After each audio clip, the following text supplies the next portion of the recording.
Faster!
Straight home now.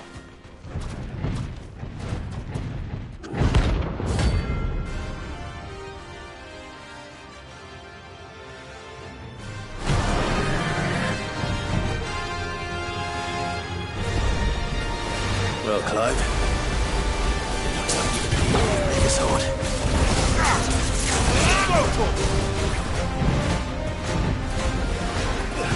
Nice try.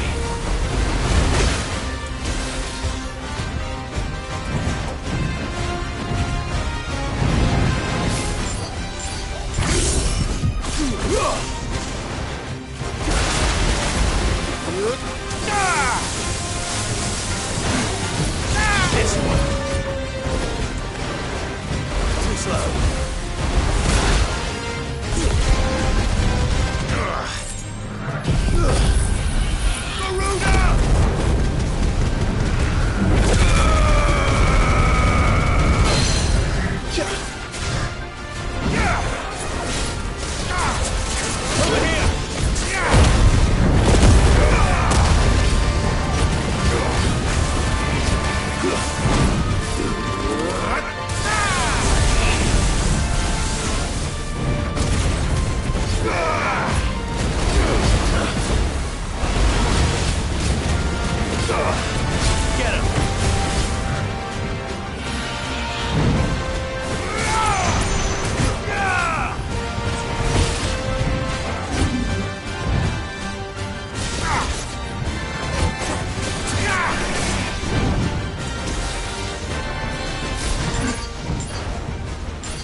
Nice try. Nice try. This one.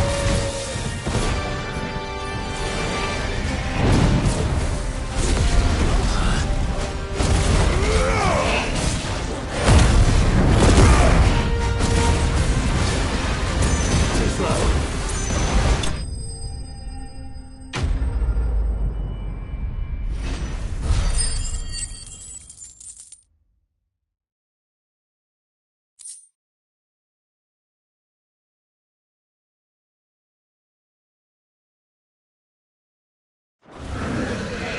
It should have stayed in its shell.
The conquering hero returns.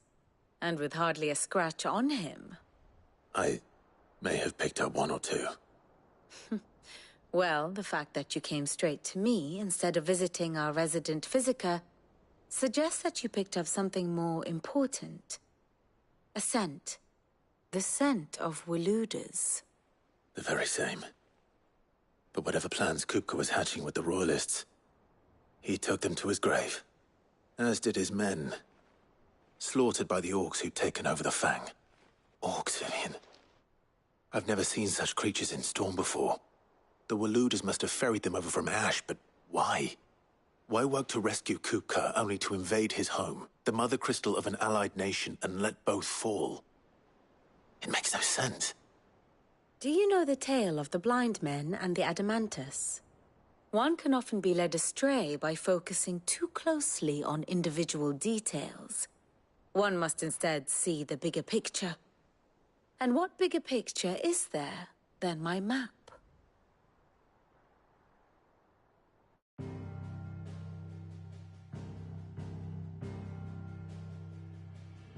The Kingdom of Waloed claims dominion over all of Ash.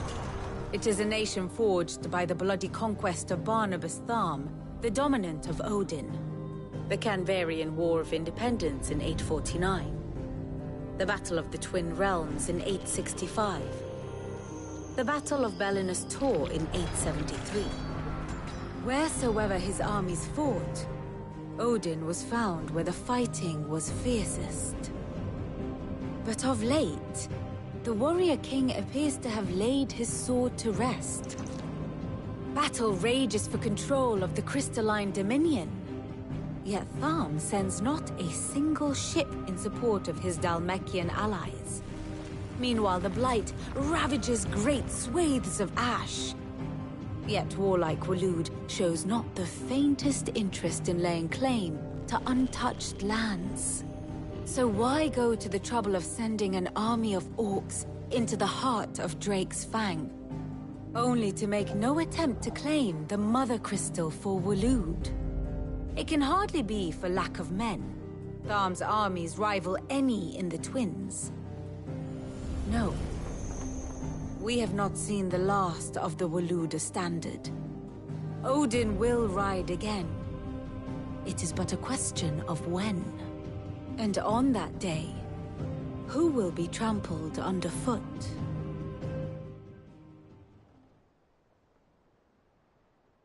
In summary, I know not to what end the Royalists betrayed Kupka. I know only that it is part of some broader scheme. A scheme tied to the ambitions of one man. King Barnabas. But there is no need to wallow in confusion. If one is to cure a sickness, one must first identify the symptoms. And your Lord Uncle has volunteered to do just that by keeping an eye on the Royalists' movements. He's really throwing himself into this. Indeed he is. Which means all that remains for us to do is await his reports. Well, not quite all in your case. The people of the Hideaway must hear the news. Justice has been done. Hugo Kupka is dead. The wounds he left that night are still raw. Especially for those who lived with Sid the longest. Tell them that those wounds might finally begin to heal. Consider it the price of today's instruction. I've never known you to be sentimental. What can I say? I am only human. And we are, all of us, sentimental animals at heart. I suppose we are. Very well. I'll go and spread the word.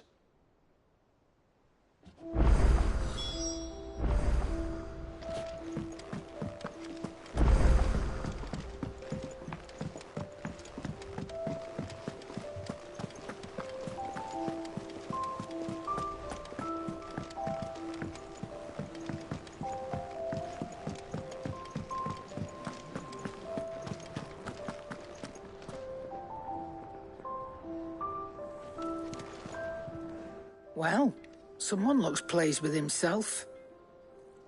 It's true what I'm hearing, then. Nothing escapes you, Lady Karen. It's true. Kupka is dead. No more looking over our shoulders, then. Good. I'm starting to get a crick in my neck. Don't let it go to your head, though.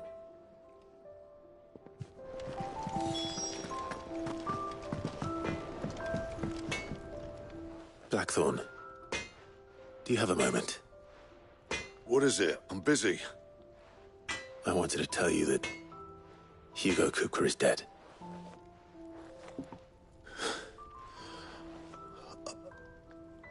I can't tell you how long I've been waiting to hear those words.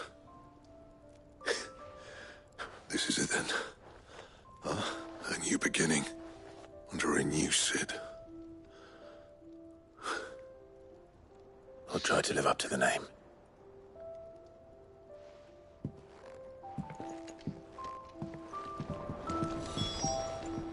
Clive, what do you want?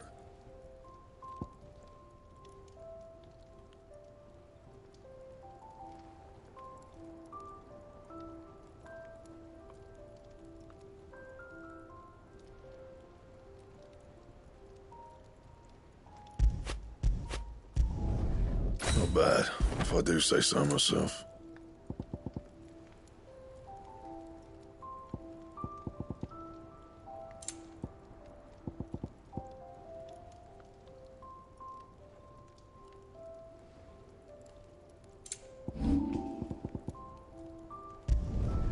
You can thank me later.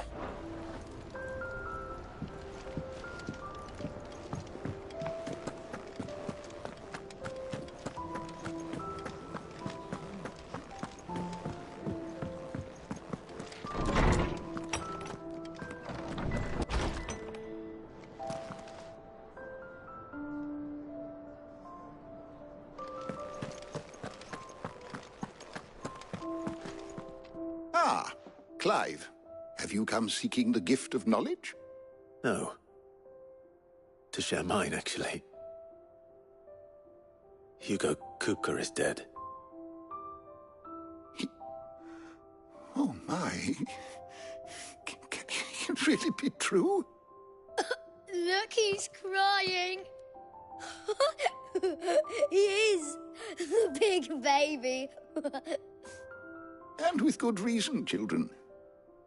These are tears of joy. We must offer up a prayer to your parents that the heavens might weep with us. There shall be no lessons today, only thanksgiving and merrymaking. Go, put away your things. All right. Brilliant.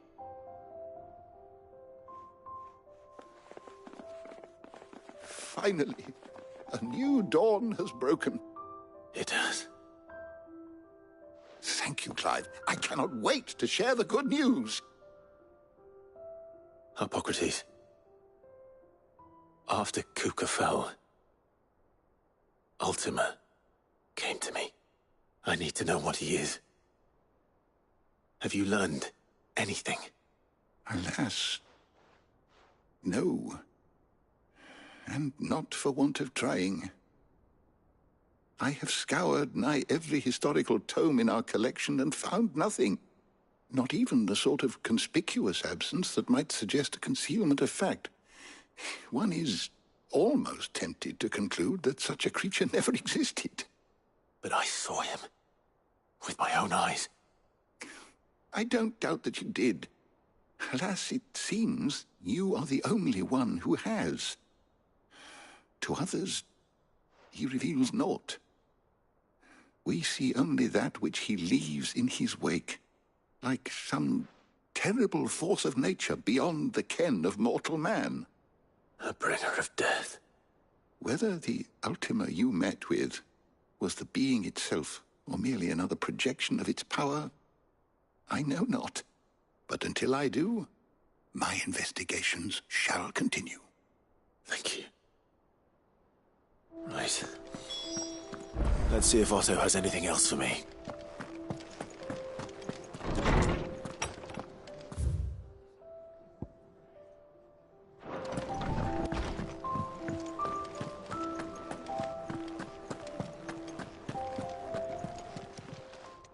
And what can I do for you?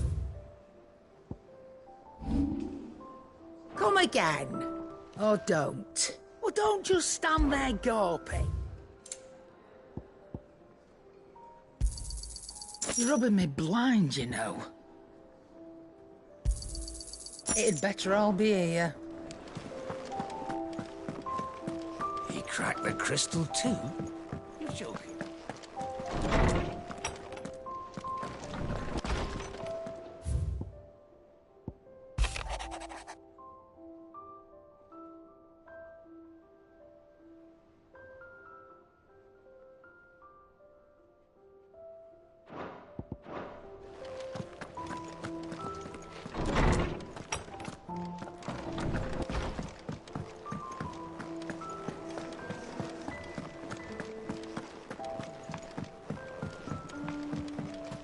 I'm telling you, it's true. I heard it from Otto's own lips.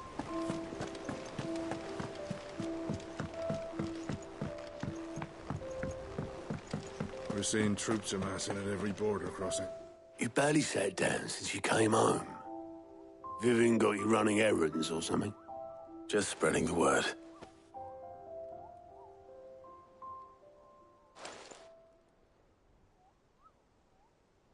So, the Professor's got a soft side, has she? I'd never have guessed. No. She was right, though. Everyone was glad to hear the news. Ah, but you ain't told everyone. I can think of plenty of friends back at the old hideaway who'd sleep more peacefully for knowing. Not least of all Sid. You should tell him. You're right.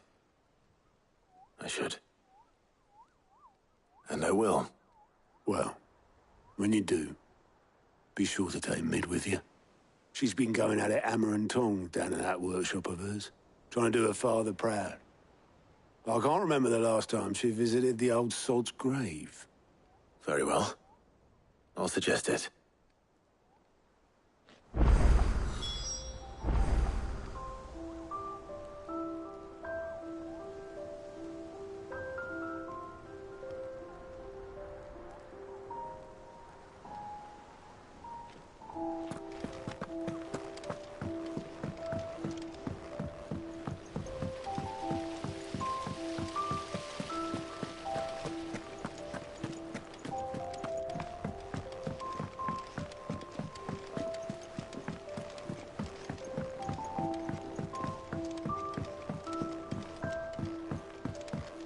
If I don't come up with something soon. All right, Clive? What do you want? I'm going to visit Sid, and I thought you might like to come with me. Sorry, I'm too busy for all that right now. I've got to get this thermal displacement stack sorted. Thermal... Displacement stack. Here. And this is for... Only the fastest, finest ship the world has ever seen. The Enterprise. Me and my dad designed it together. Where other vessels rely on the fickle winds to drive them through the water, ours is fitted with mithril engines. And those things have got more push than a behemoth in a bad mood, and more heat than all the hells put together. Which is where the stack comes in. I may have already talked some tight-lipped shipwrights into putting the hull together for me in a little dockyard in Canva. But the stack's a bit more involved, so I'm building it here. Thing is, it's so involved that I'm running behind and it's starting to hold things up over at the shipyard. I'll come and see my dad, though, when I'm done. Whenever that is. Is there anything I can do to help? Good old Clive. I were hoping you'd say that. First things first, I need some parts meching. The stack will be made up of 3 major components. There's the plating, here, that channels hot vapors away from the engine.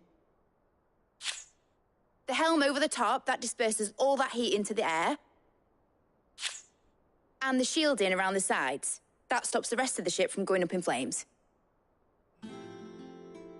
A full suit of armor, then. Probably best to take it one piece at a time.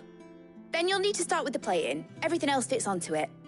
I've got the designs and the list of materials here. Show these to Blackthorn. He'll know what to do. I can't make head nor tail of them. Luckily, you don't need to.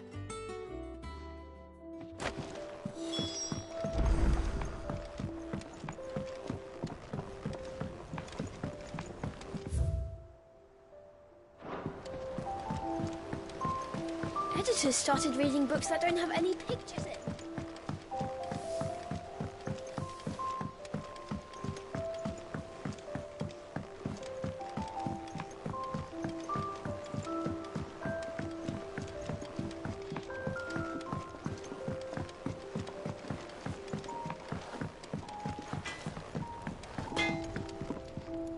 Blackthorn, can I ask a favor?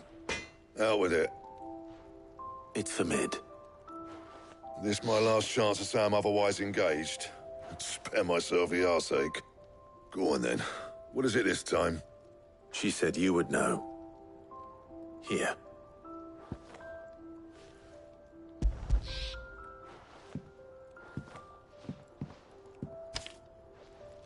Krieger's Teats. Well, I don't know what the hell you'd want this for, but I can make it. Won't be easy, though. And I'll need help. Get Gav and Otto in here, will you? All right.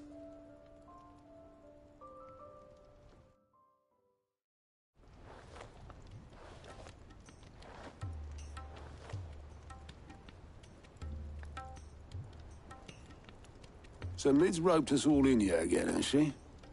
Typical. Still, if that's what it takes to get her to visit Sid's grave, I'll do what I can. And, what is it we need to do, exactly? Take a look at this. It's this plating. The usual saw grade steel won't work. We need something that can get very hot, very fast, and still keep its shape. That means an alloy. Something that won't break or buckle at the temperatures she's talking about. Which is where you lot come in. I need materials, and I've got my work cut out already. You'll have to fetch them. Now, there's a special kind of sand I'm after that you can only find out in the Velcroy. Stardust, they call it. As for the rest of the stuff, my usual supply should have it in stock. It just needs buying and bringing back here. Well, we'll get it done quicker if we split up. One of us should probably give you an hand coat in the sand. And the other can go and get the rest from this supplier. Right then. Well, make your minds up who's going where, and we can get this over with.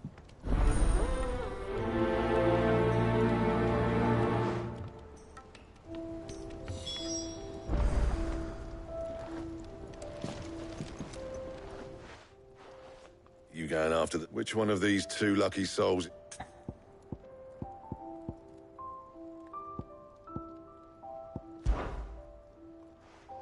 Gav, you're with me. All right, then. So, where do we find this Stardust stuff? There's a river that runs through the southern reaches of the Velcroy. It's the black sand that washes up on its banks that you're after. Southern reaches of the Velcroy, eh? That's down past Dalamil. I'll go and scout the place out. All right. While you're off having a paddle, I'll pick up the rest of the stuff from Blackthorn's supplier. Take care. You too, eh? Fleece me. I'd like to see him try. In your own time.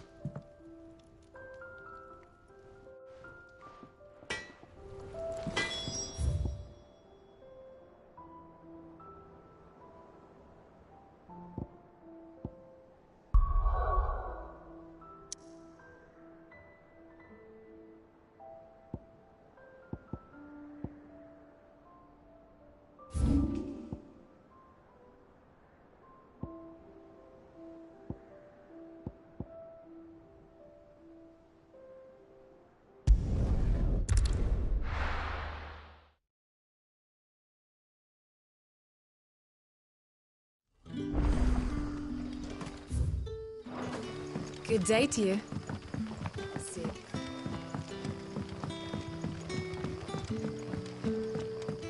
The crystals we get from it. We had to dig a new cellar. Ah, Clive. Your timing is exquisite, as always. I have a concern, which... Go on. There are whisperings afoot of shadowy figures having been sighted outside the village. Rustlings in the undergrowth, suspicious noises. My people fear that they are being watched. It may be no more than a surfeit of nerves, understandable in the current climate, or it may be the prelude to something altogether more dangerous. Given what I hope you'll forgive me calling your nose for trouble, I want... Of course. Excellent.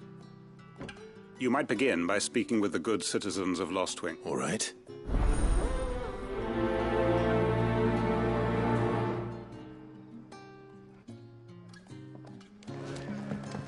Right. Let's see what the people of the village have to say. I better find out if this is just nerves, or something we need to take more seriously.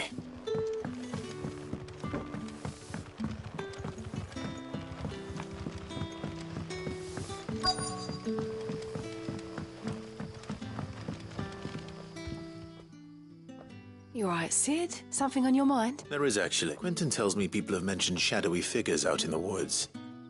Have you noticed anything unusual? Oh, that. No. I heard the rumours, mind, from the lads working over at the vineyard, but... All right.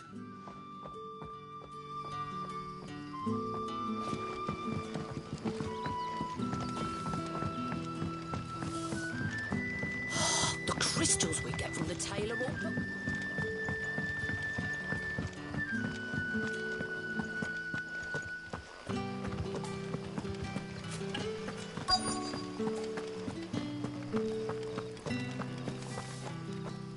Do you have a moment?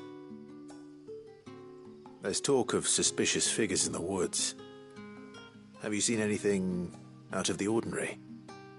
No, but I've heard something. Sound of scraping metal, like someone sharpening a sword. Where was this? In Lorbert's Pass. Was out foraging for herbs when I heard it, screeching out from between the trees. Ran back here as quick as my legs would carry me, and I ain't been back since. I see. I'll look into it. Thank you.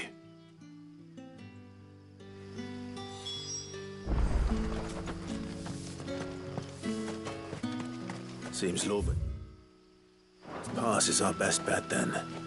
What do you say, Torgal? Shall we go and investigate?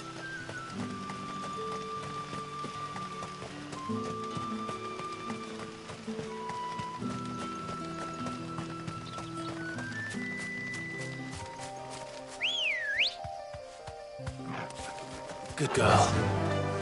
Fly, Ambrosia.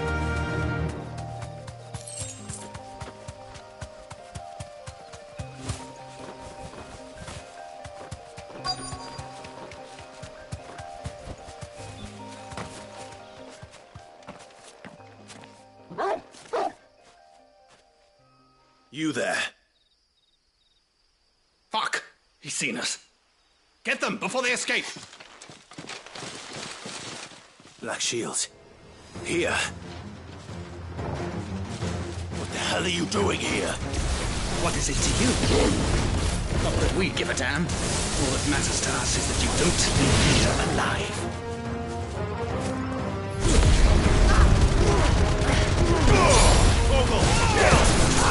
Get him!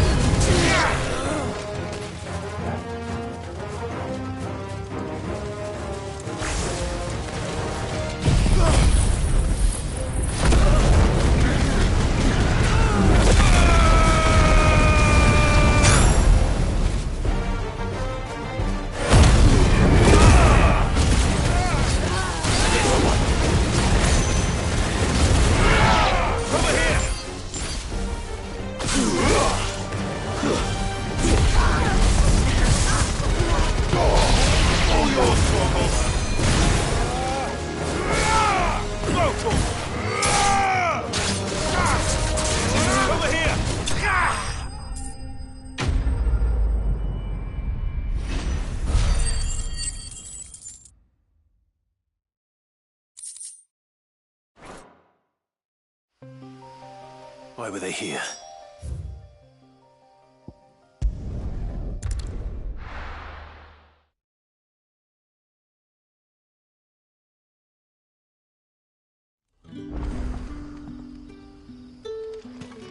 Good day to you.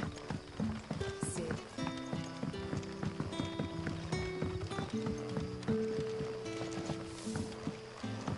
The crystals we get from the tailor.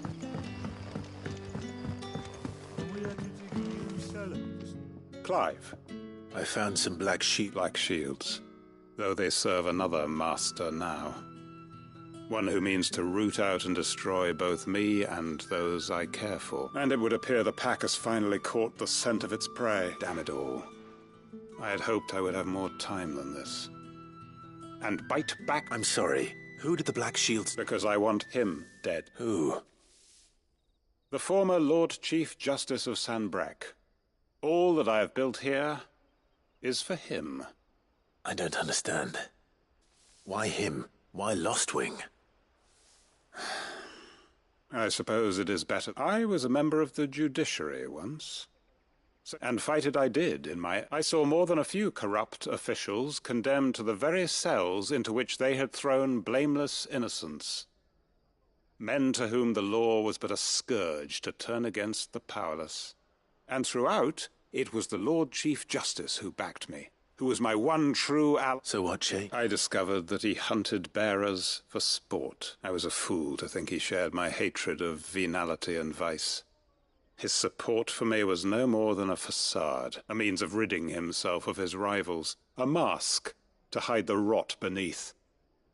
I filed suit against him immediately. His response, however, was rather more visceral. He had my entire family slaughtered, and he faced no punishment whatsoever. I lost everything. My loved ones, my livelihood, my position, the faith I had once held that any modicum of justice might be achieved through the courts. So I set about enacting my own. I tracked down every soul who served him, and slit their throats myself. But the man himself proved an altogether more difficult target. With money and power come protection. And so I saw that I would need an army of my own. I came here to Lostwing and began recruiting like-minded individuals. And everyone here knows this is why you do what you do. Of course. They too have lost loved ones to the bearer hunts. Seen faultless friends sent to the gallows to spare the guilty. All under the watchful eye of the Lord Chief Justice. Our wounds are the same. And our cause is the same. We are comrades, and our revenge is already in motion. We know where he hides, how numerous and well-trained his guard. What we did not know until now, however, was that his plans may already be in motion too. Quentin. Our time is short. He may move against us at any moment, unless we move against him first. My friends and comrades, it begins. Make ready for war.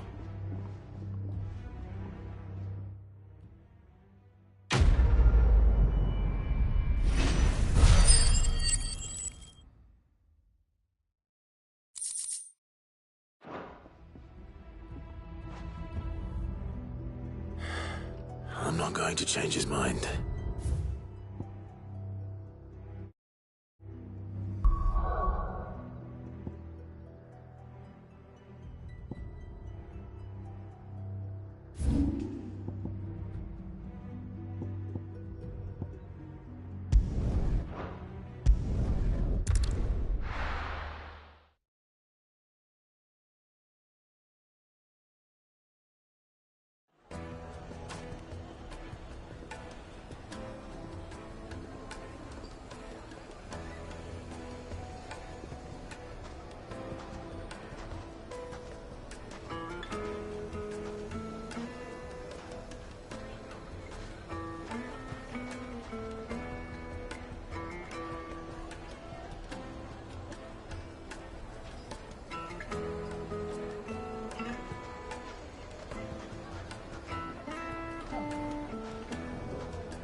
The most fragrant herbs and spices.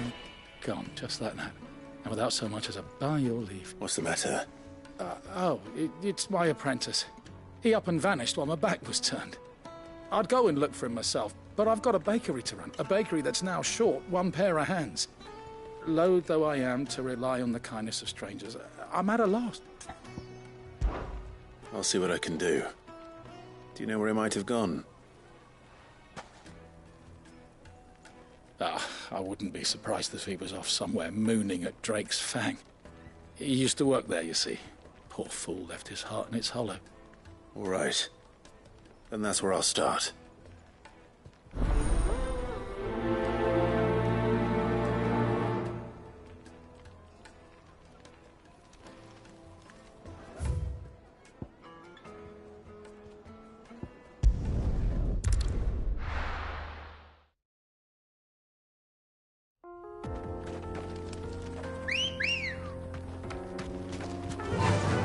Fly, Ambrosia.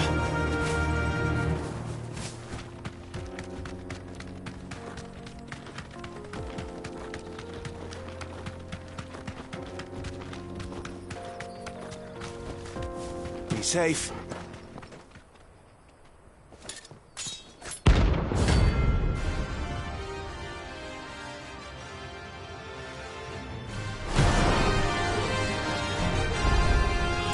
My blade yet hungers, and so do I.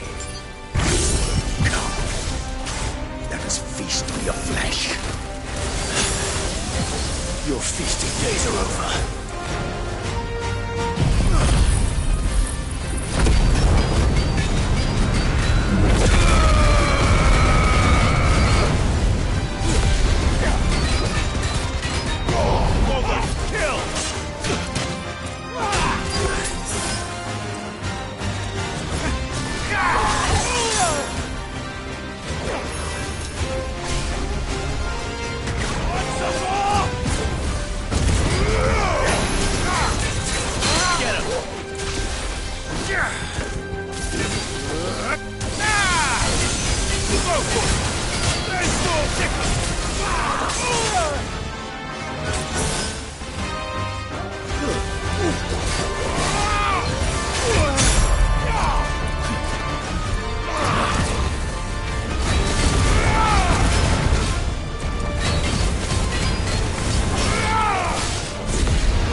It's over.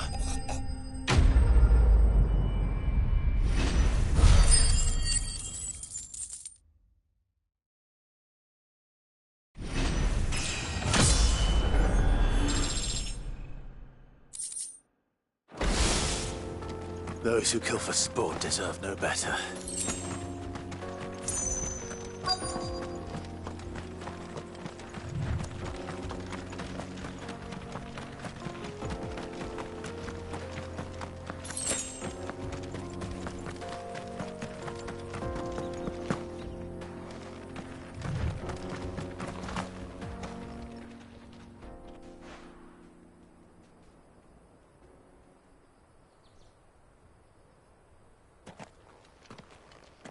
Excuse me.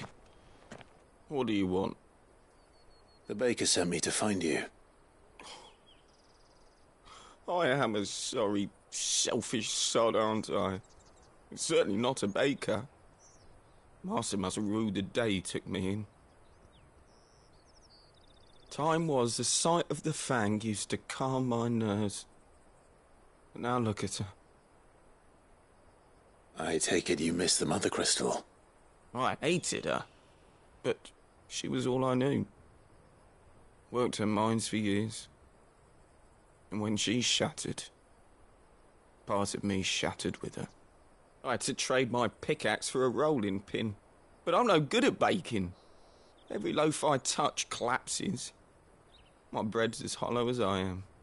She was the only thing that could fill the hole inside me. But now she's gone. What am I supposed to do? I ask her.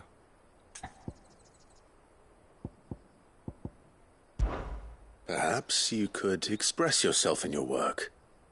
If you miss the Fang, maybe you could recapture it somehow. Recapture it? I'm a baker, not a... You know, you might just be right. I have to get back to the bakery right away.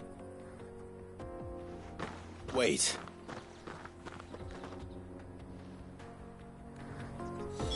Suppose you won't be needing an escort then.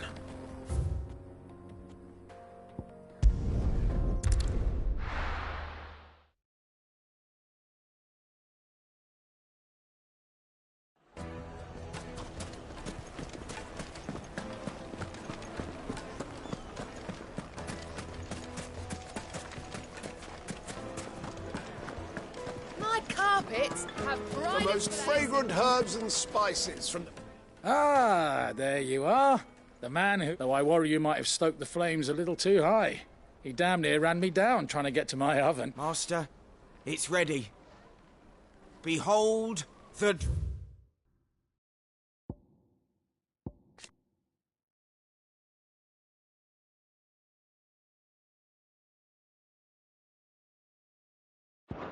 Rake's Balm. A truly unique creation. I dare say it is. Just look at it. A perfect likeness of the Fang herself. Her steepled peaks, her fulsome spurs, her inviting hollow. True, my loaves collapse more often than not, but what's the Fang without her crater? Why, no Fang at all. And look, inside. She's filled to bursting with a bounty of beautiful crystals. Salt crystals! Master, I have found my purpose. I must... Well, if it tastes half as unique as it looks, I'd certainly say you're onto something. Not only is my apprentice back, but he's finally pulling his weight. With any luck, I might even have a new delicacy on my hand. I don't know how you did it.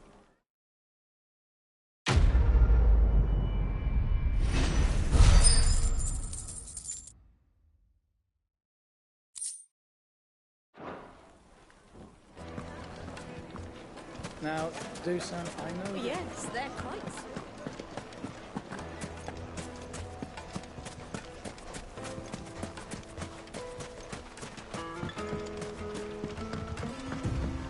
Looks like I found the river. Now where's Gav?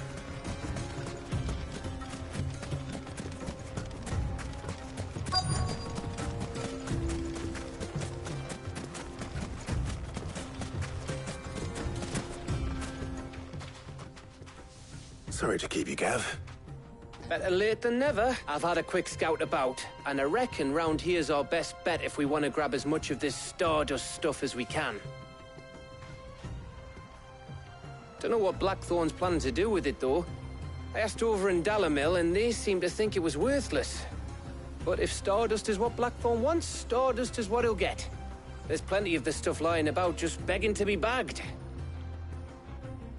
Then let's get bagging, shall we? We shall.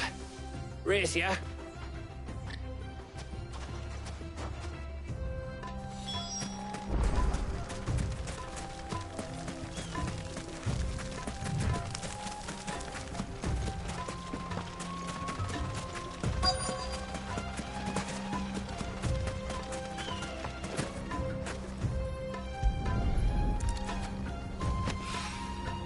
So this is Stardust. It just looks like black sand to me.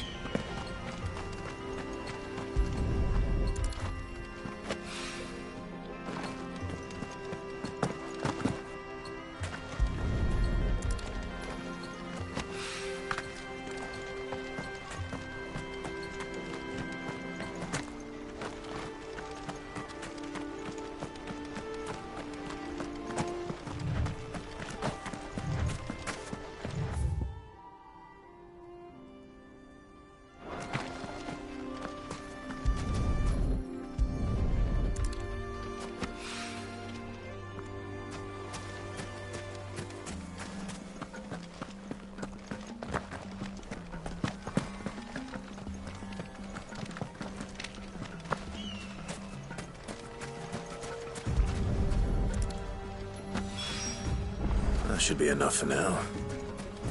Let's see how Gav's getting on.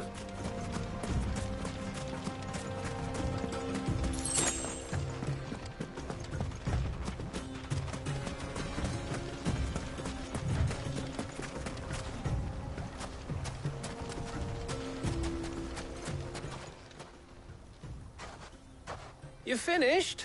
How much did you get? Enough. I hope.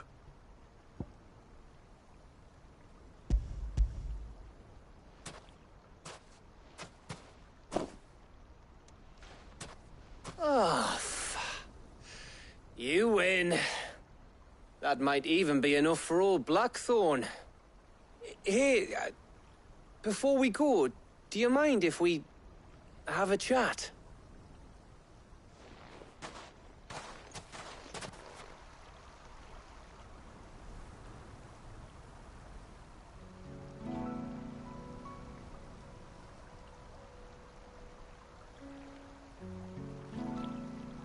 Feels like ages since we had the chance to talk. You know, man to man like. It does, doesn't it? Back when you first took Sid's name, we were talking all the time. Working out what to do in that. There was a lot to work out. And there still is. Those shoulders of yours starting to feel the strain. Hardly ever see you around the hideaway nowadays. Always on some errand or other. You can take a day off, you know. Says the man who spends most of his time behind enemy lines. Only 'cause you keep sending me there. I know I can count on you, Gav. Likewise.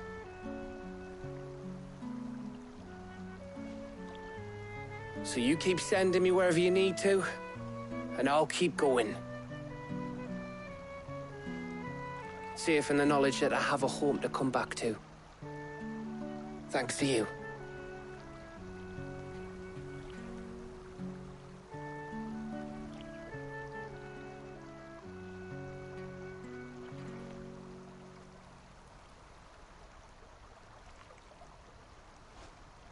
Right. That's enough soppy shite for one day. We'd better get this lot back to Blackthorn before he slings his hammer at someone. You go on ahead. And try to get some rest once you're there. Oh, I plan to. Believe you me, after Blackthorn gets what he needs, of course.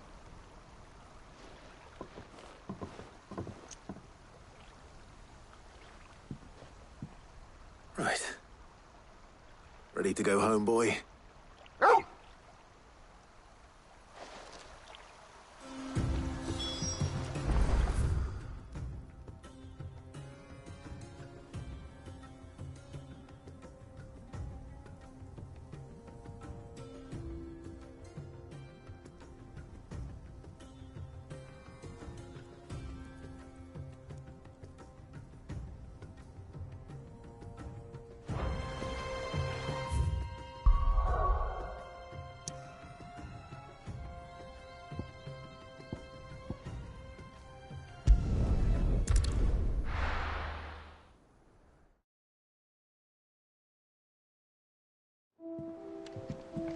Let's hope this is all Blackthorn needs.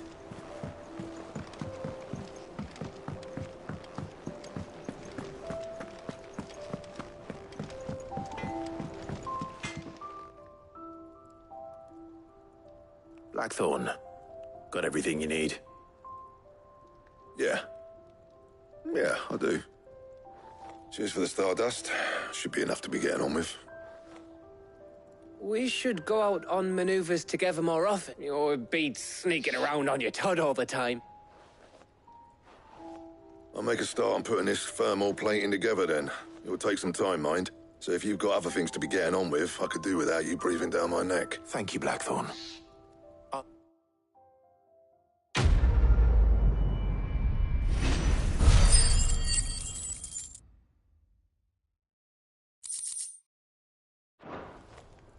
Suppose we'd better be getting... Give us a shout if you...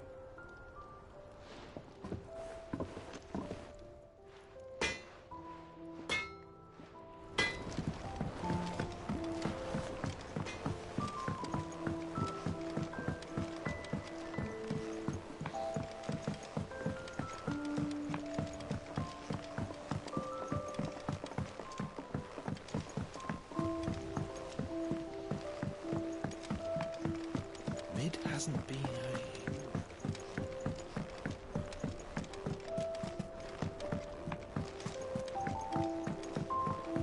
Editors started reading books that don't have any pictures.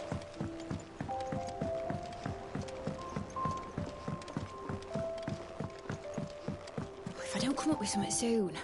You'll be pleased to hear that Blackthorn started work on the plating. Excellent. 1 down, 2 to go. So, what's next? The helm, of course. For this, we'll be repurposing fallen scrap. Salvage from the ruins? I thought that material was all but impossible to work. Ah, but we don't have to. I'm sorry. Just so happens there's one particular ruin that's broken into exactly the right shape and size pieces for what we need. What's the name back there? I'll give you all the details. What's her name? Right.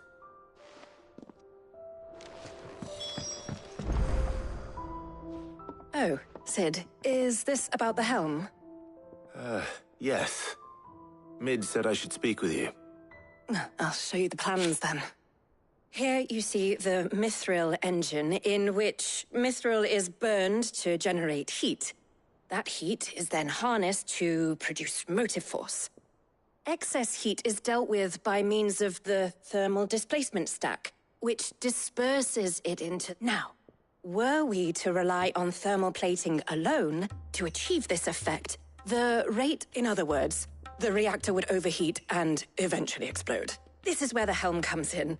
It connects to the plating, you see, and serves as a sort of thermal sink to absorb all that excess energy. Our experiments have shown that fallen ceramics are remarkably thermophilic. They can withstand and absorb levels of heat far above anything we are able to make today. And not only that, they're also waterproof and immune to rust, making them the perfect material for our protective hood.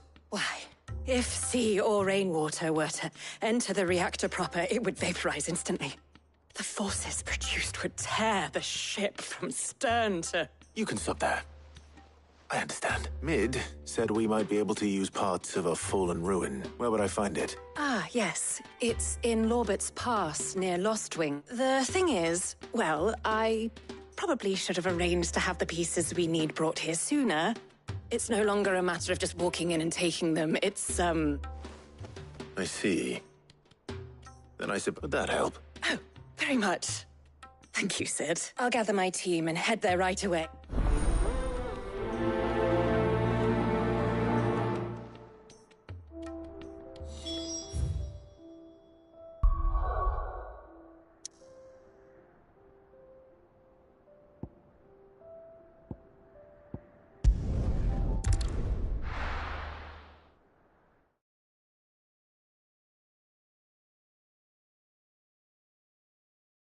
I'll be taking you all to a storehouse in the Bales.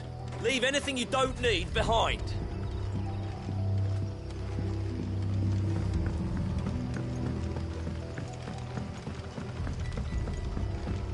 You know what you have to do. That his lordship's vultures should be found circling the village can mean only one.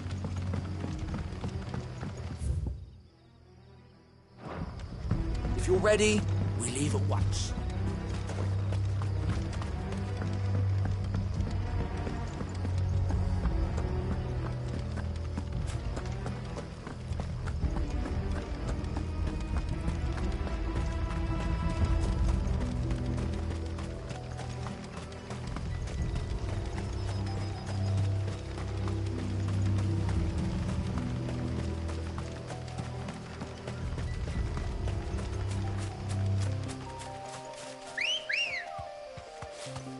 Come on.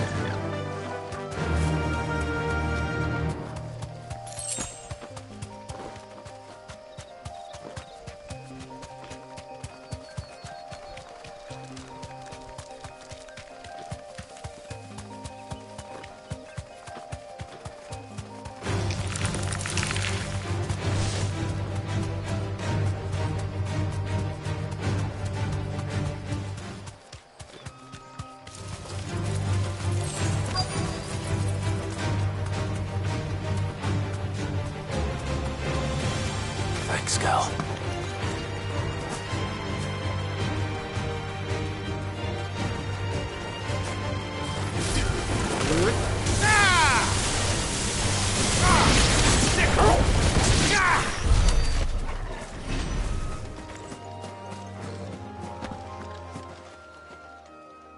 Oh, there you are, Sid. The ruins are just over there, as is the creature. Of course.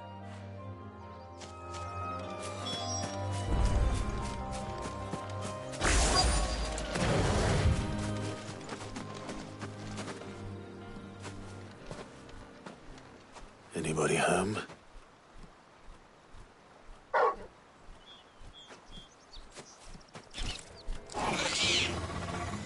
This must be our unwanted visitor.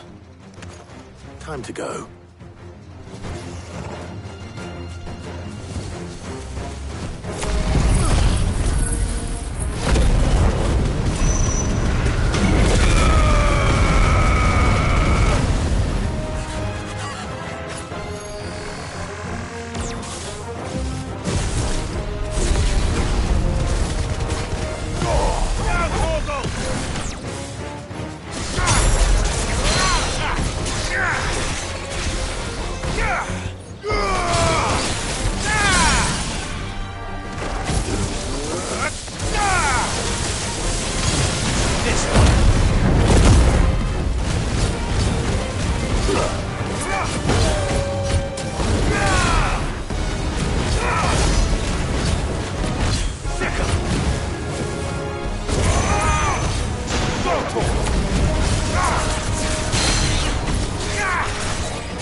The things I do for you, Mid.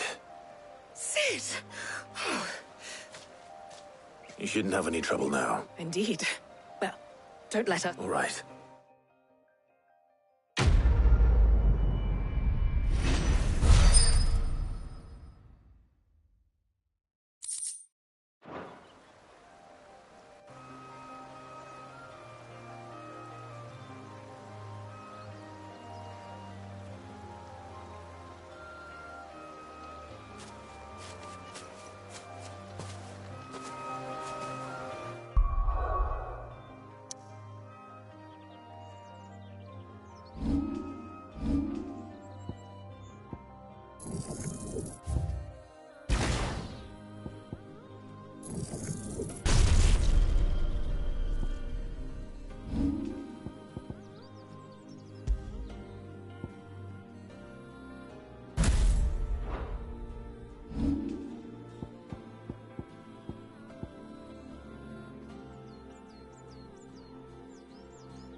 We're seeing troops amassing at every border post.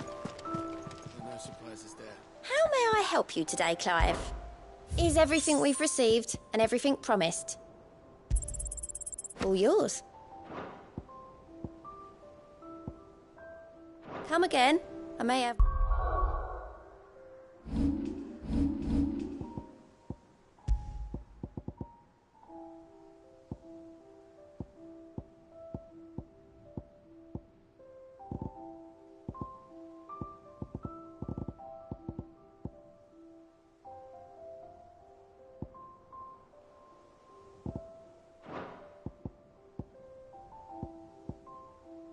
All for ya.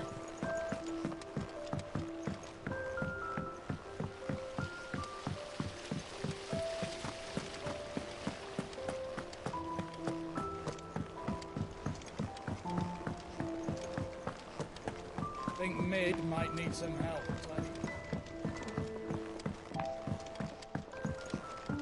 If I don't come up with something soon. Mid. Helena has recovered the material for the helm. She'll be along shortly. Excellent. Another job well done. And just one remaining. Right. Right, the shielding. This one's a bit of a bugger. How so? The plating's enough to stop the engines going pop, but those things will still be spitting out enough fire to set the rest of the ship ablaze, which is why you need proper shielding. A prism for the dragon's breath that's blazing away inside. I thought a triple thick layer of tempered steel might do it. Or more of the stuff that the Fallen use, but they'd both be too heavy. The helm and the plating are bulky enough as it is. Add any more weight and the whole ship would be at the bottom of the briny before we'd even started. I need something light. But I've Well, if I were in need of obscure knowledge, I know whose counsel I would seek. Tomes? Yeah, well, I'd thought of that, obviously. I've got all the details written down here. Can you take this to him? Right away.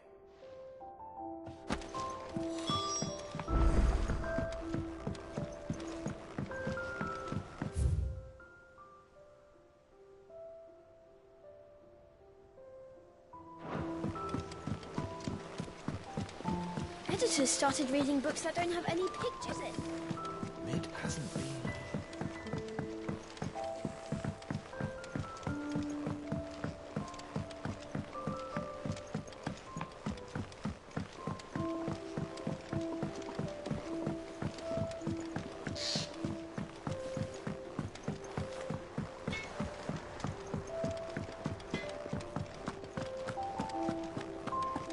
Thanks to Sid, the man who...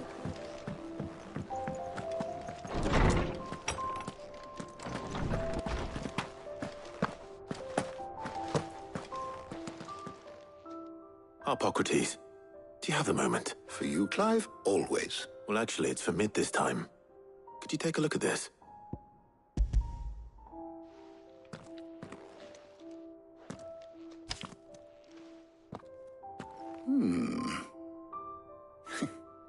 Shielding for a mithril engine? Whatever will that girl think of next? And what are these notes around the edges? She has some specific requirements for the materials. The shielding needs to be able to resist extreme heat on the inside, and yet remain cool enough on the outside not to set the ship alight, while also being light enough not to sink it. As you can imagine, she's struggling to find anything that meets her needs. I see. I wondered if you might know of a solution, or if you might be able to search the records for one. Perhaps. It is not a different material she requires, but a different approach. What do you mean? Consider the lake we have made our home. Its blighted waters eat away far more quickly than fresh water or even brine, at timber and steel alike. And yet, we have made a home here from those very materials nonetheless. We have.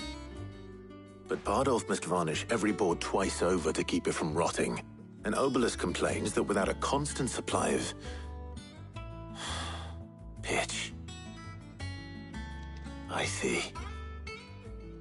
Early Gregorian histories speak of a preparation known as moon dew. It is said to be able to resist even the most ferocious flames. Before the dragoons tamed the worms and wyverns of the realm, nobles would daub their castle walls with it in order to guard against dragon fire. So if we could recreate it, It might be applied to some material or other in order to provide the protection Mid requires. As to how best to apply it and to what material, perhaps Bardolph and Obolus might be of assistance. I shall speak to them and see what wisdom they might have to offer. If you would be so kind as to procure the necessary ingredients, I shall discuss the specifics of how it might be most effectively put to use with our two friends. The knowledge of the past may yet prove useful to we of the modern era. Thank you, Harpocrates. And since you're asking others to help you, perhaps I should too.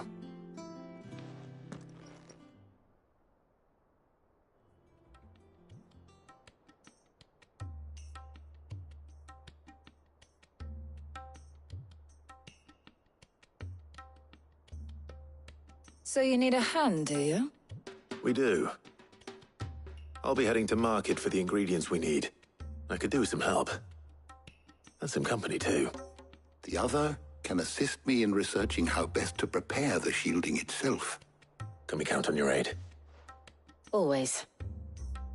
Well, if Jill's game. Thank you. I am sure either of these fine young minds would prove indispensable in my research. I leave...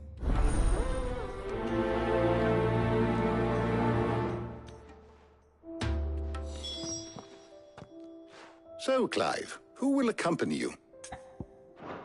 Take your time. It doesn't do to rush such... Shielding that guards against even the most ferocious flames. I could have done with some of that on Drustinus. I doubt I would have survived that place with or without it. A trip to Northreach, though, I think either of us could handle.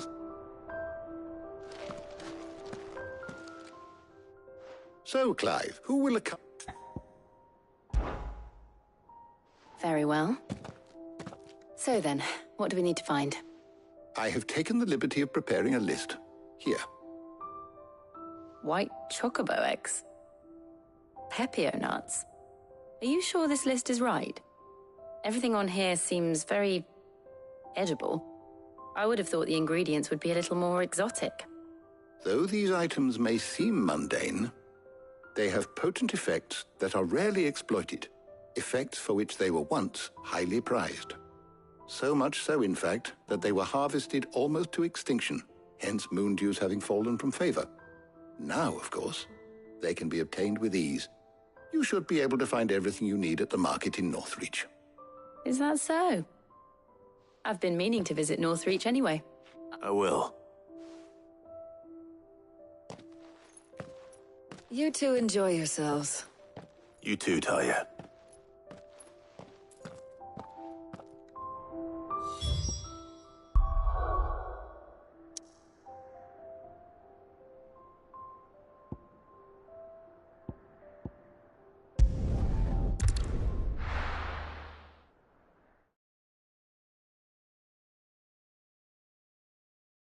Now, where's Jill?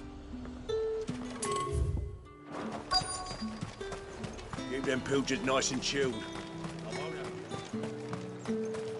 Are those Pepio nuts?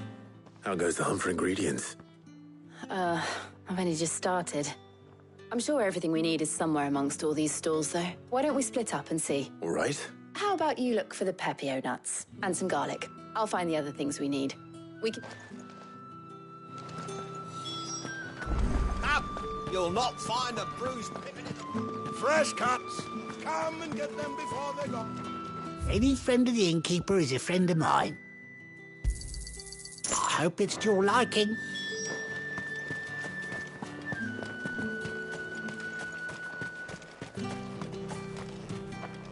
Oi, don't touch anything. Go on, take it. That's everything. Let's see how Jill's getting on.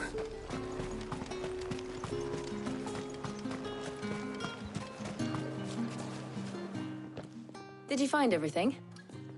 I did. Here.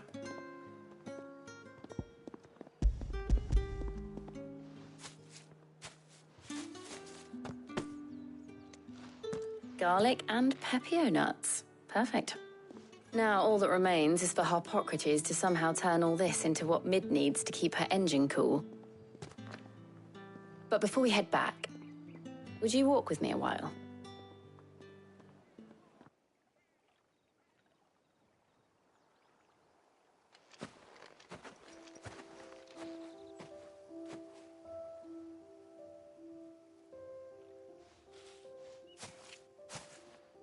Thank you for asking me to help you today. It makes a nice change. It does. It's good to get away from all the battle and bloodshed for once. Just being here reminds me of when we were children. Do you remember? Walking down Market Street in Rosalith, taking in the sights and smells. How could I forget? What with Torgal's antics. Remember how his nose would prick up at the scent of sausages? He'd go racing away and we'd have to go running after him. We wouldn't catch you now, would we, boy? Was there anything you wanted to buy for yourself while we're here? There was, yes. Well, sort of. Molly in the kitchens told me about a place that sells particularly good pies. Thought you might like to share one with me. I would. Thank you. And I saw some bread.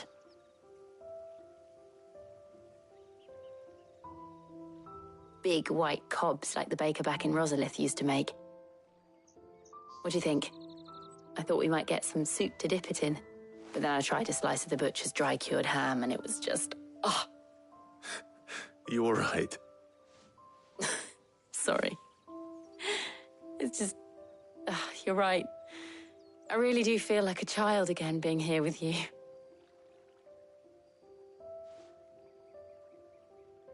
Clive.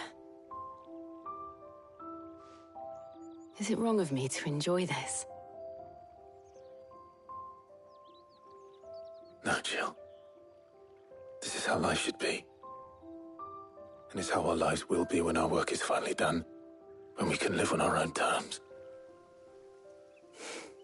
I hope so. Thank you, Clive.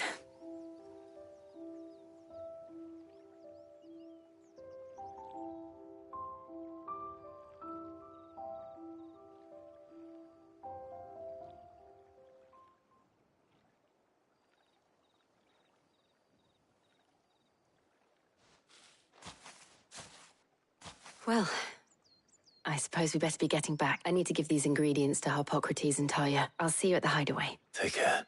I will. You too.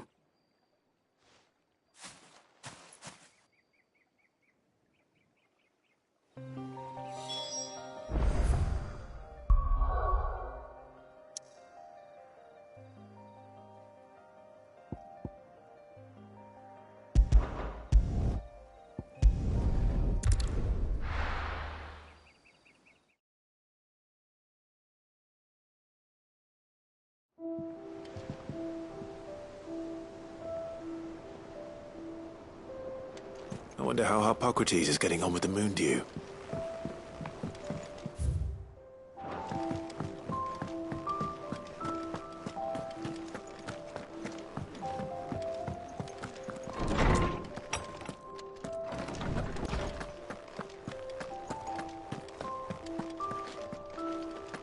Ah, Clive. Harpocrates has all the ingredients. We were just waiting for you. Welcome back. I hope you two had fun while I was busy helping Harpocrates. How's work on the shielding progressing, Harpocrates? Well, very well indeed. And thanks in no small part to your kind assistance. I was just explaining to Talia how we might best go about preparing the moon dew. And now that we have all the ingredients, we may begin. You can count on me. I've mixed more than a few mysterious concoctions in my time. I'm sure you have. What about the shielding itself? Work is underway, under the watchful eyes of Bardolph and Obolus. Apparently, it'll be ready soon. Thank you. All of you. Right then. Jill, would you join me in the infirmary? Many hands make light work and all that. Of course.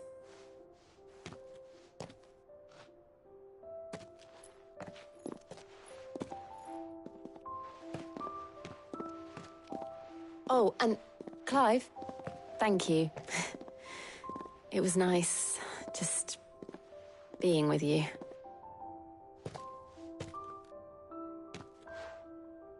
It appears our work here is almost at an end. A shame. I was enjoying playing the man of action for once. When both the shielding and the moondew are ready, it will merely be a matter of applying the one to the other. Followed by a rigorous process of testing and retesting, of course. Perhaps someone ought to warn young Mid of that. Leave it to me. Thank you, Hippocrates.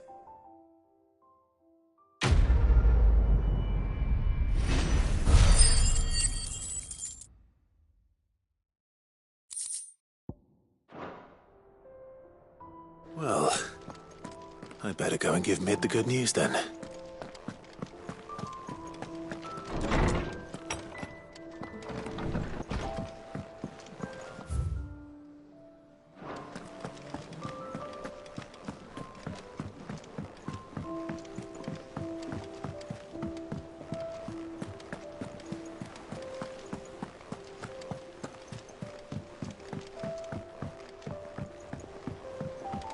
We're seeing troops amassing at every border crossing.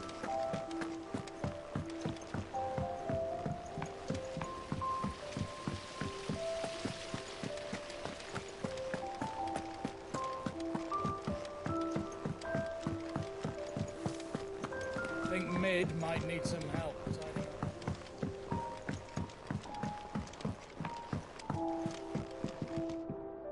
Sorry to keep you waiting, but you'll be pleased to know that work on the shielding is underway. You found something for it? In a manner of speaking, Hippocrates knew of a substance that's highly resistant to heat. A coating that should provide the protection you need. He's supervising the construction and testing of the shielding as we speak. Brilliant! I knew you wouldn't let me down. Don't thank me. I'm just the errand boy. Right then, better start working out how to bolt all these bits together. To the Black Hammer!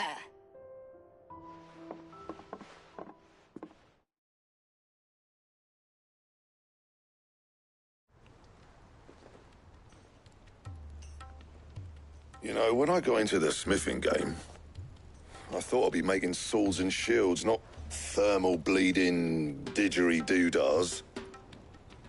Displacement stacks. Same difference. Whatever you call it, I ain't putting it together in here. It's cramped enough as it is. Let's take this outside. Mid, you get all the parts lined up on the deck. I'll take care of the rest. On my way! Oh, and bring me the biggest hammer you can find. This is gonna require some precision walloping.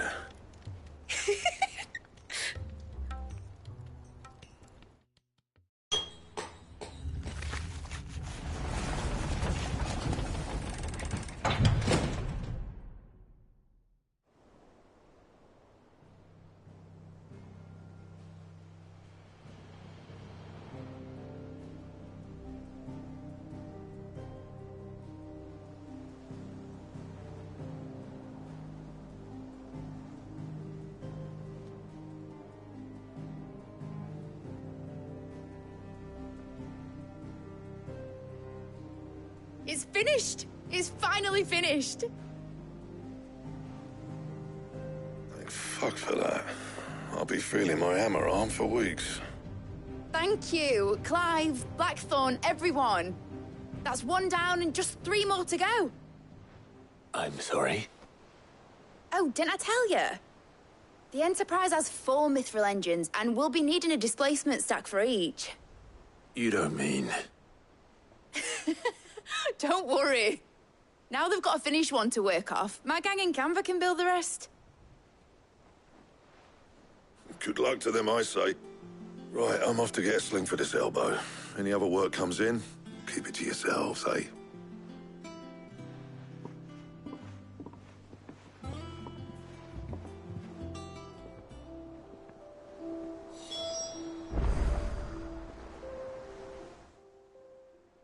What's the matter? Nothing. Just daydreaming. Thinking about the Enterprise sailing off over the horizon to shores unknown. Searching for a land untouched by the Blight. Just like me and my dad planned. So if the worst came to the worst and every scrap of soil in the Twins turned black, we might still have a chance. That's what she was meant to be. you see, one last chance just in case we needed it. But now she's so close to being finished, I've realised I don't want it to be that. I don't want it to be just a lifeboat for us to cling to if things get desperate. I want people to sail aboard her by choice, not from the lack of it. In a world where we're not just trying to survive, but where we can actually live. I'm working on that. And I'll do everything I can to get you what you want. Don't you always? All right. My mind's made up. As soon as the Enterprise is fit to sail, I'm putting her under your command. Sod our plans, I'm trusting in yours. Are you sure about this? Something tells me it's what my dad would have wanted. He'd be proud of you. You were gonna visit his grave, weren't you? I was. And you can come too now that your little project is finished. Right. There's just one thing I need to finish up first. Won't be a mo. All right. I'll let Otto know you're coming. Meet us in the mess when you're ready. Aye, aye, Captain.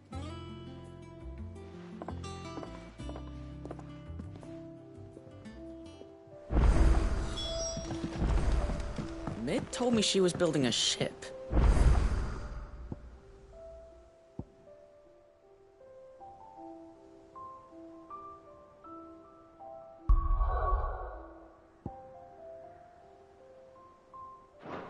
Really?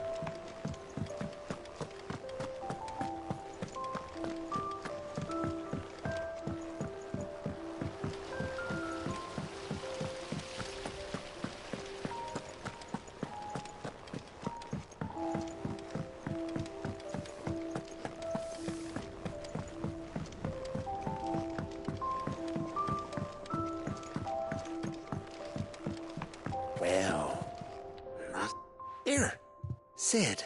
Let's hear it. Well, it's about this alembic the chief's got me making. Lovely bit of kit it is. Bung in a solution you want splitting, and it will separate it out, just like that. Problem is, it won't always get rid of all the impurities, which is why I've been looking for something to filter the liquid we'll be cooking off. And that's where I was hoping you could help me out. I imagine Ty could get some use out of this alembic too. Distilling medicines and the like. All right. Why not? Proper. So what exactly do you... Nothing but bomb ash'll do, says the chief.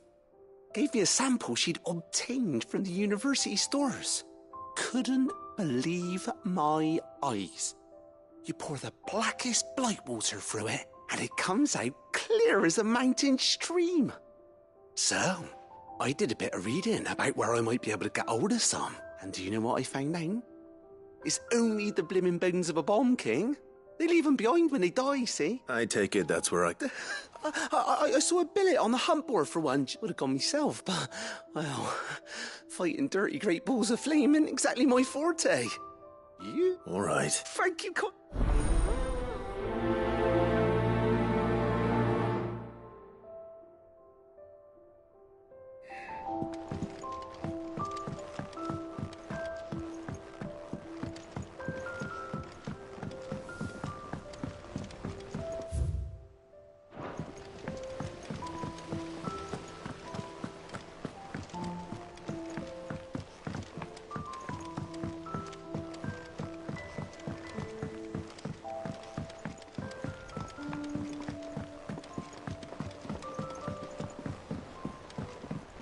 I went up to give some greens to the chocobos. He cracked the crystal too? You're joking.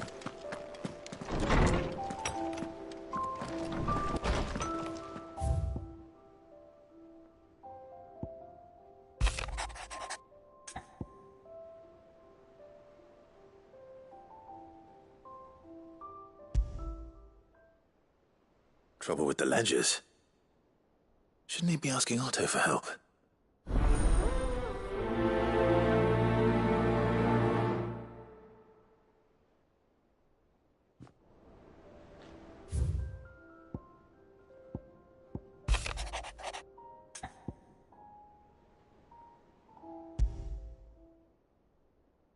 wrong with Torgor? He seemed well enough when I last saw him.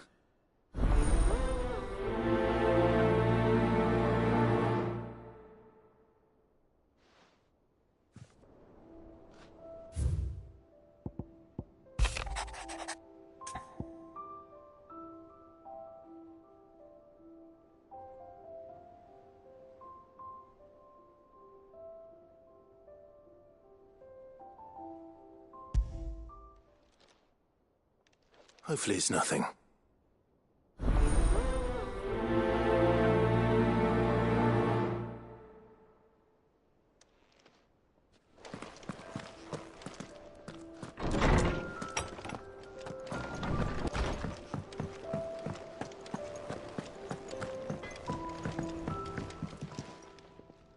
Blackthorn, do you have a moment? Not really, no.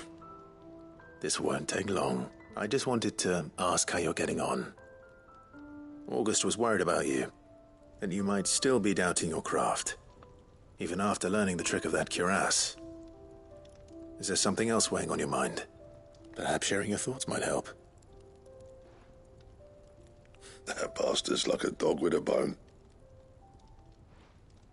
Still, he's got a keen eye, I'll give him that.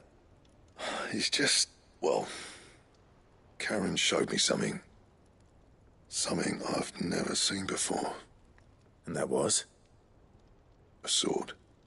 An odd-looking thing with a single-edged blade. The metal itself wasn't anything to write home about, but fuck me. The edge on it. You could slice a man clean in two with a weapon like that, and he'd be halfway home before he even realised he'd been cut. So that's what's troubling you? Nah. Not troubling me exactly. And if you knew how to do it, we could arm the curse breakers with even better blades. That's about the size of it, yeah. I'll see what I can find out. Sharper swords are always welcome, and we can't have our master blacksmith being distracted. You're a soft touch, you know that, but I can't say I'm not grateful for it. Good luck, eh? Thank you. Let's see what Karen knows about this sword.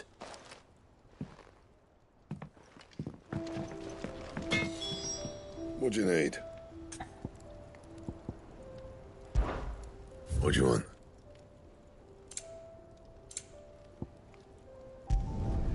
Not bad, if I do say so myself.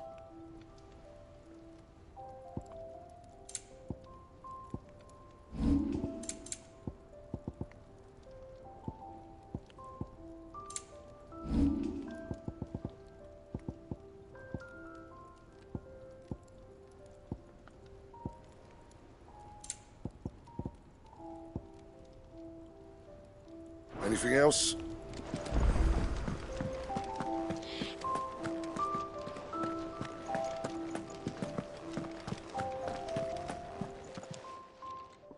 I got your note. You think something's wrong with Torgal? So you can read.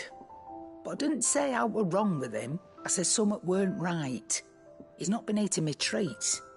He used to love cracking the bones from Molly's boiled brown, but now he won't so much as look at them. Didn't like him. Which is why I'm of a mind that his mind's on something else. You've not been working him too hard, have you? No harder than usual.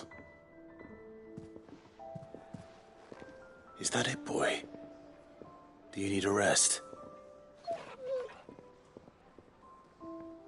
What was it you said he was? A frost wolf? That's what the lawsman seems to think. Then maybe this all has something to do with whatever it is that's woken inside him. I suppose things have been different since Rosalith. Perhaps Hippocrates knows something. Instead of everything, you mean? Perhaps. You're looking well, Karen. What do you want? Out with it. I want to know about the sword you showed Blackthorn. Single-edged and extremely sharp. Running around after him again, are you? I suppose I am, yes. But I need to help him find out how to work an edge like that. It's driving him to distraction.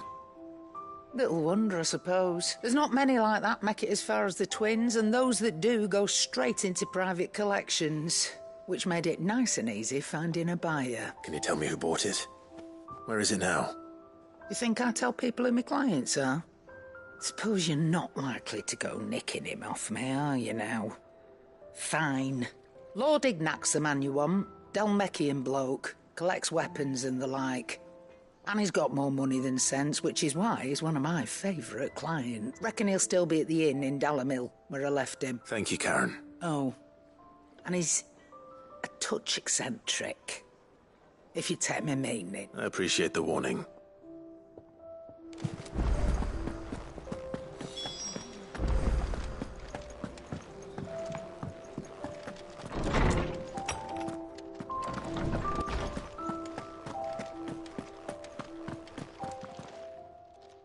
Lawsman, I need to ask you about Torgal.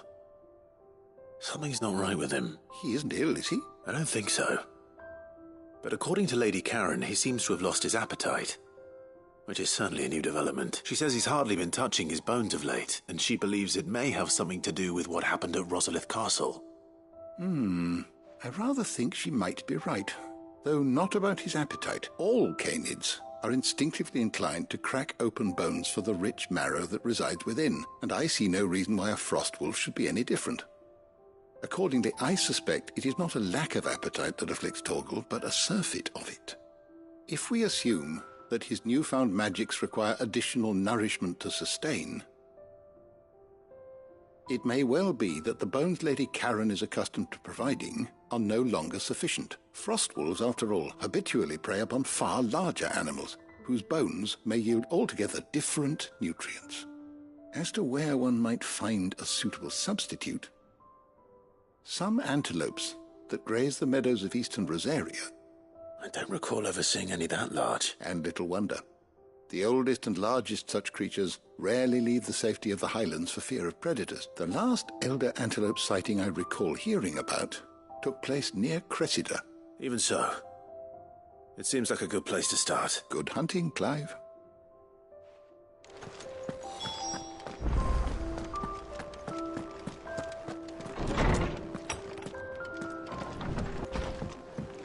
Ugh, I'm never drinking again.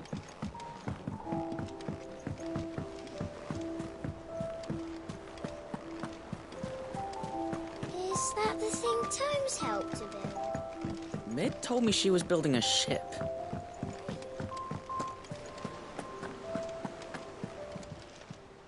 Welcome to the Patron's Whisper. Come to claim your just desserts?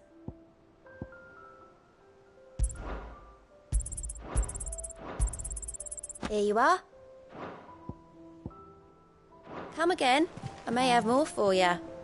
Clive, did you get my letter? That's why I'm here. Shh. Otto won't be listening. Is this better? A little. Listen. I've some bad news. It turns out the Hideaway may be slightly behind in its payment to certain lenders. And it may be my fault. But I swear to the goddess, I thought I had the numbers square. Sadly, that square turned out to be more of a circle. 0, you might say. I can straighten it out, I swear, but it's going to take some time, and I'm going to need help keeping it from Otto. Bit late for that, I'd say. There you are! What a surprise! So let me get this straight. You forget to pay our lenders what they're due, and instead of coming straight to me, you get Clive to come to you. And I hope he'll dig you out of the hole you've dug for yourself. Clive, the man in charge of the place you've been cheerfully trying to bankrupt. And you thought this was a cunning plan. Why? Well, who needs paying? Oh, just Martha. And the dame. And, well, Lady Karen. But only 500 talents. We owe 3 of our most trusted friends 5 million gil. Each. 5 million each. They lent us the bulk of the money we used to rebuild the Hideaway, you see, and, well, I must have made some sort of oversight. Those ledgers were my responsibility, and it was my decision to entrust them to you. This is my fault. Do we have that much to hand? I can always ask my uncle. No, we don't.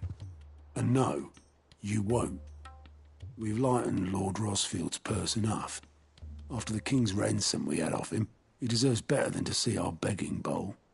Besides, we'll need to learn to stand on our own if we're gonna make this work. All right. But that doesn't mean you have to shoulder the burden yourself. Is there anything I can do to help? There might be. How'd you fancy taking these to Martha and the dame? Rocks. Rocks, he says. Worth 1,000 talents apiece, these are. A little something Sid and I set aside for when times got lean. And I reckon 15 million in overdue debt probably qualifies. I just hope our associates' eyes are a bit more discerning than yours. I'm sure they will be. Should be me making the rounds, really. But you know how it is with this place. Orders to bark, arses to wipe and all that. I know. Which is why I don't mind going in your place. Go. Do you know why I only gave Master Clive here 2 star rubies? Because you'd rather Lady Karen killed me. Because I'd rather Lady Karen killed you. Yes. Well, I suppose this is goodbye then. Don't worry.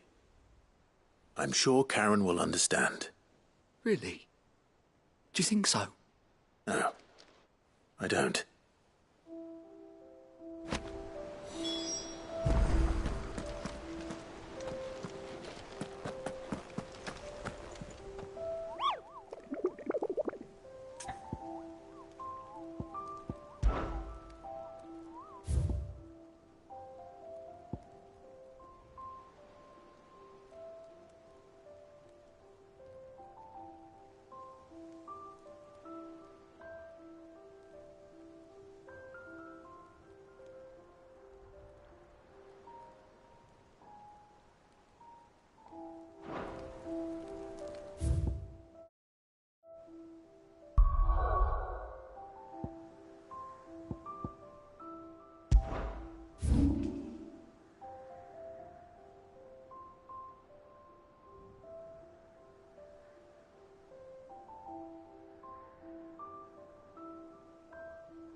Let's go. Fly, Ambrosia.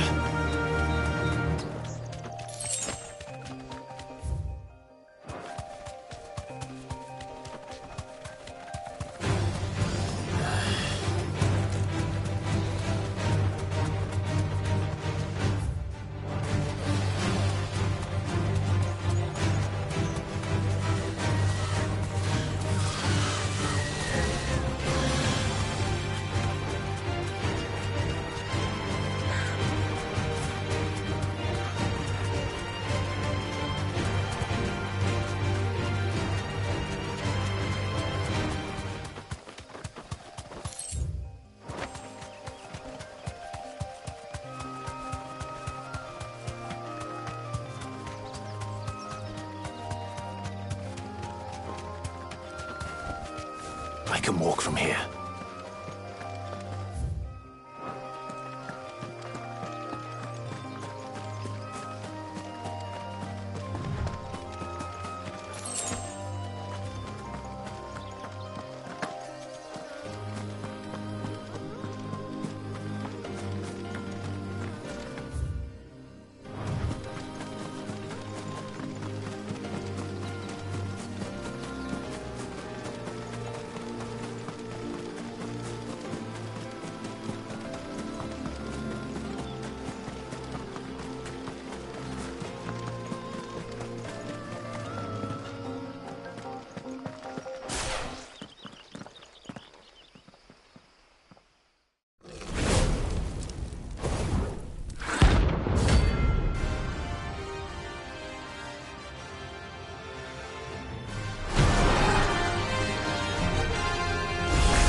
Here.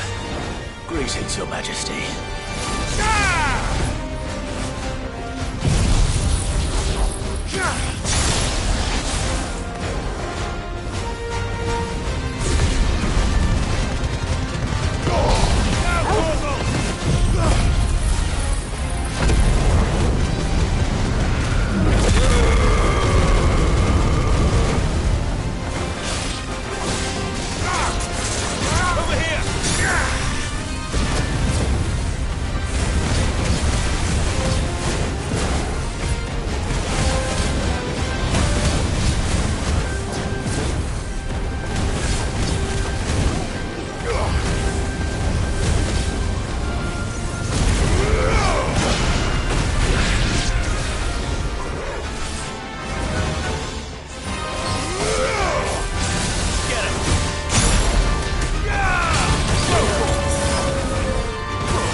Your reign is over.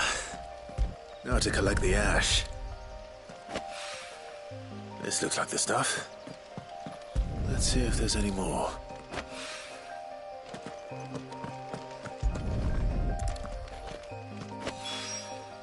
That should do it.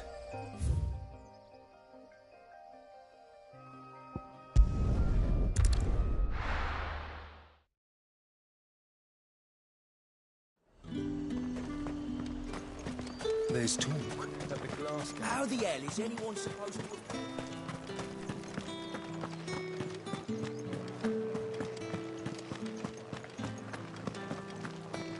Did you hear? The gates to heaven. I want to see you in it. What am I going to do without Sweetwater and Olive Talc? Milady, I come bearing gifts. Gifts? Whatever is the occasion.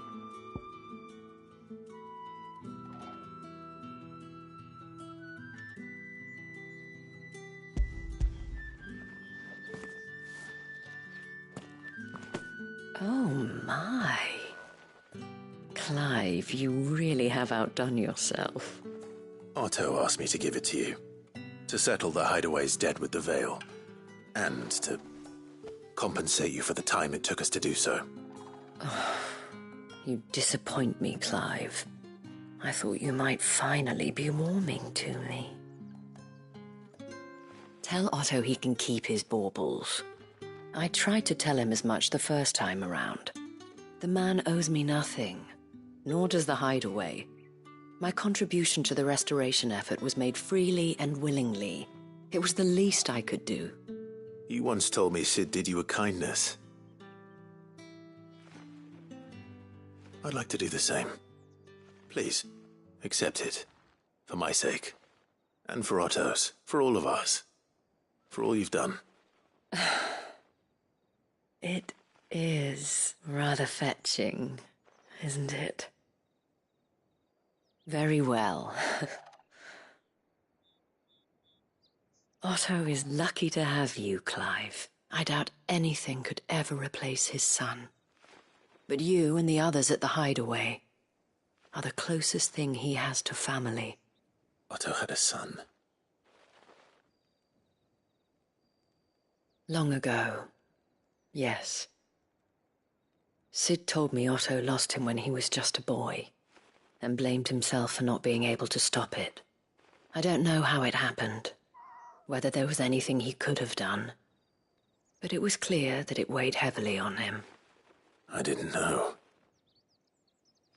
How could you have? I doubt anyone did. Besides Cid, I've never met a man more keen to bear his sorrows in stoic silence. An ill habit, given that both have always been surrounded by friends desperate to help them. I'm beginning to see that.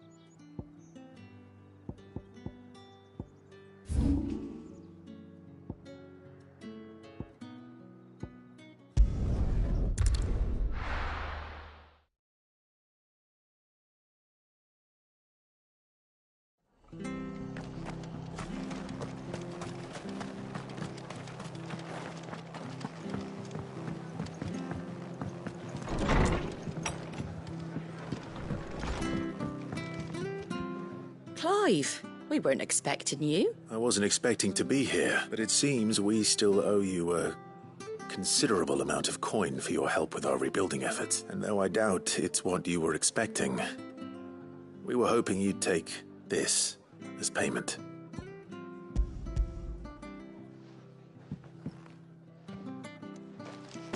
A star ruby? I can't accept this. It's worth at least twice what you owe me. More if you can find yourself the right buyer. Think of the difference as interest. Interest? If word got out I charged that much, no one would ever borrow from me again. Anyway, why are you the one here asking me about this? I'd have expected Otto. Bit much sending the Lord Marquis out to settle your debts, isn't it? The old goat working himself to death again. Something like that.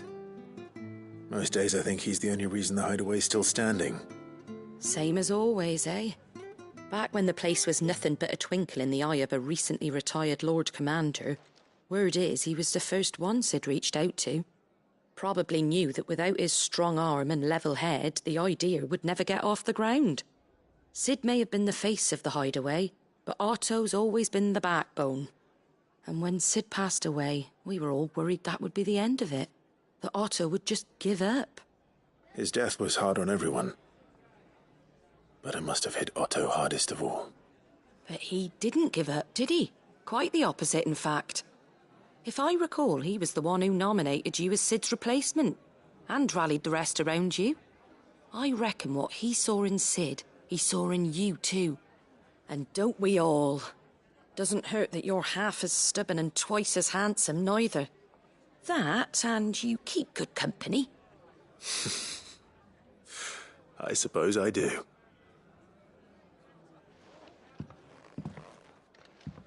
Go will want to know the stones were delivered. If he's still with us.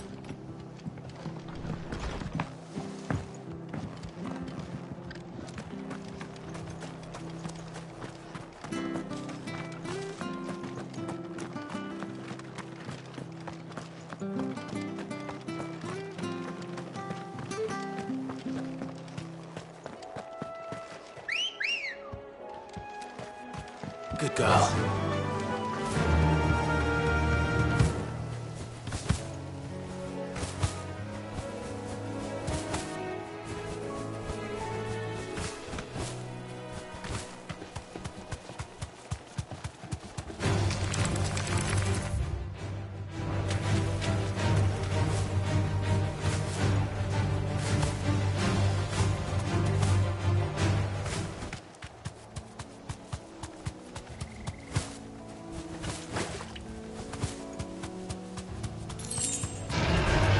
Easy.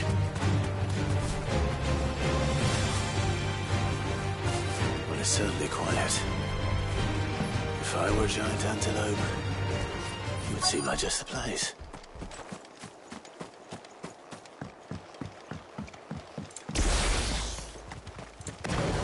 I doubt we'll find one bigger than that. You hungry, Torgal? Waken wind!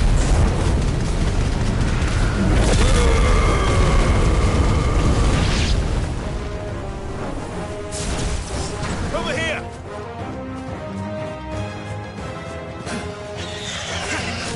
Torgal, kill! Attack! Over here!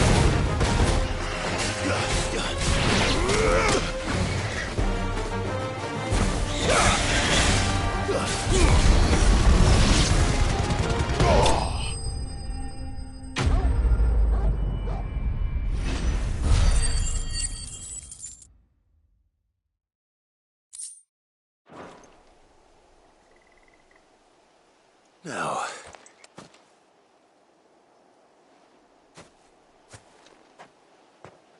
will it be enough, I wonder?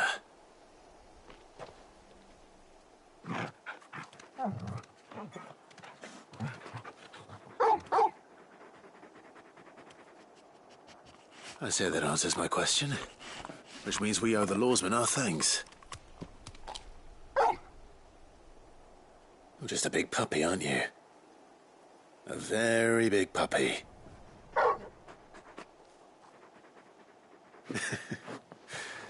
You do know you can take that with you, Torgal. Lady Karen will be relieved to hear you've got your appetite back. Come on, boy.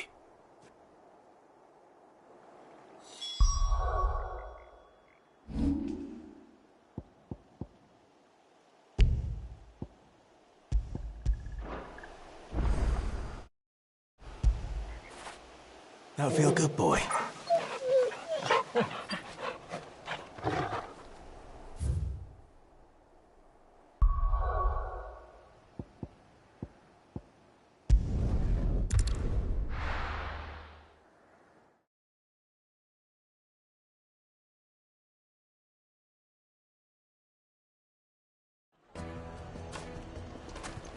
People take notice of wealthy men.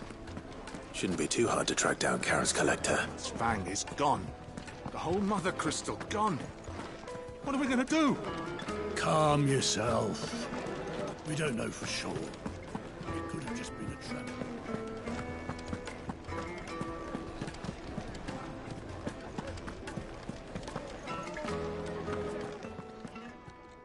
My reputation will be ruined! Ruined! Calm yourself, Lord Ignac, I beg of you, before you do yourself a mischief. Pardon the intrusion, but... Out! Get out! I paid for these rooms so I wouldn't be disturbed. Leave me be! Please, allow me to apologize. His lordship is going through a difficult time, and he's never been fond of guests arriving unannounced. Radim! Get rid of the filthy oaf this instant! Very good, Lord Ignac. Would you mind stepping outside for a moment?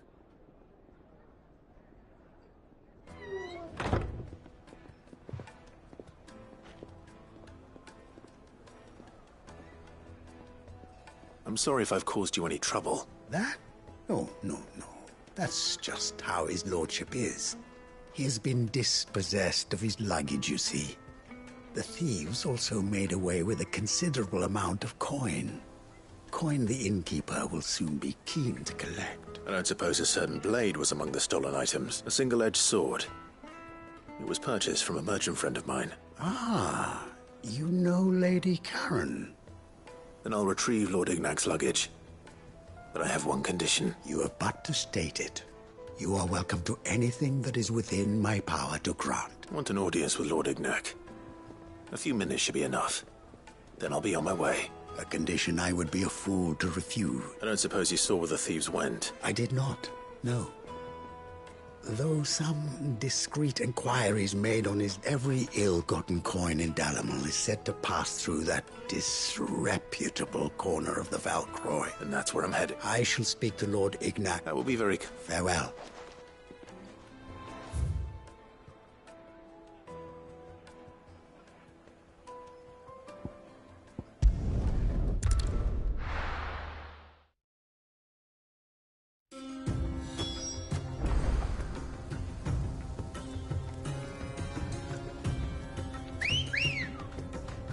Come on. Faster!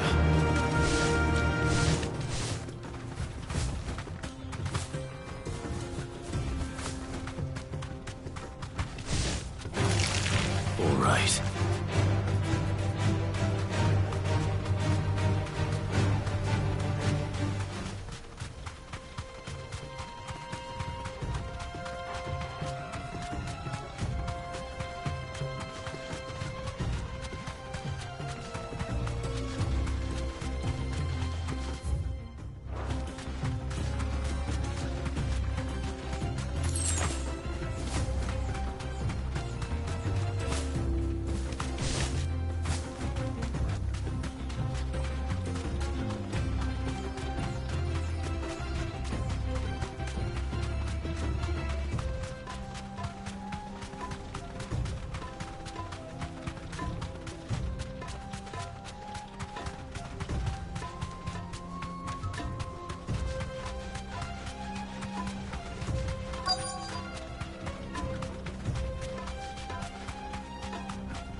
We've got company! Come on, lads, let's tear the bastard's head off!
This must be Ignac's luggage.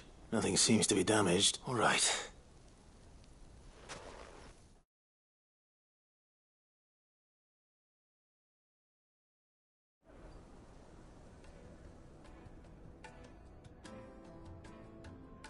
I hear I have you to thank for the return of my effects. What shall I call you, my good man? Wyvern. Glad to make your acquaintance. A formidable name indeed. Well, Wyvern, I appear to be in your debt. Redeem here tells me you wished for an audience. Is that all? A few moments of your time should suffice, yes. You're a peculiar fellow, Wyvern. All right. Speak. Master Wyvern was wondering if you could tell him about a certain single-edged sword you recently acquired. Oh, a true work of art, that one. Karen drove me hard on the price, but I would have sold her Radim here to get my hands on that sword. It was made in the Outer Isles, far beyond the Twins, and is used exclusively by the practitioners of a unique school of swordsmanship. They believe no combat should ever exceed a single strike, and hone their blades to such perfection that none ever does. Each sword is made for that one perfect stroke, and for that stroke only. They crack upon a second blow. There's a brutal sort of beauty to it, really. But how do they hone such an edge? Fine question. Why, they use a whetstone, of course. Whetstones, rather. A whole array of them, ranging from the coarse to the fine. 10,000 licks with the sharpening stone, then 10,000 more. But it is the final stone which lends the blade its legendary sharpness. A mineral quite foreign to this great realm of ours. And that is the... Wyvern, it occurs to me that my little lecture is hardly equal to services rendered. Take this, together with my regards, the very stone of which I spoke, far rarer among collectors than even the blade itself, and a far more fitting payment. Thank you. Pardon the intrusion, my lordship. I am locked in bitter I am one step ahead of the unscrupulous scoundrel. But there are many other collectors out there. Too many to count, but only one do I consider my nemesis. Lord Byron Rosfield. And is a perennial thorn in my side. I can imagine. Farewell, Wyvern. May our paths cross again. Radim, we mustn't dawdle.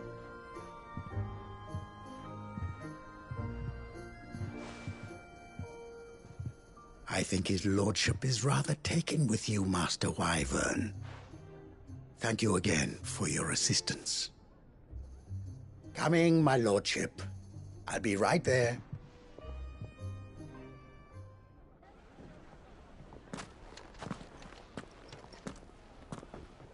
Trust Uncle Byron to find such an interesting rival. Now, let's see what Blackthorn makes of this whetstone, shall we?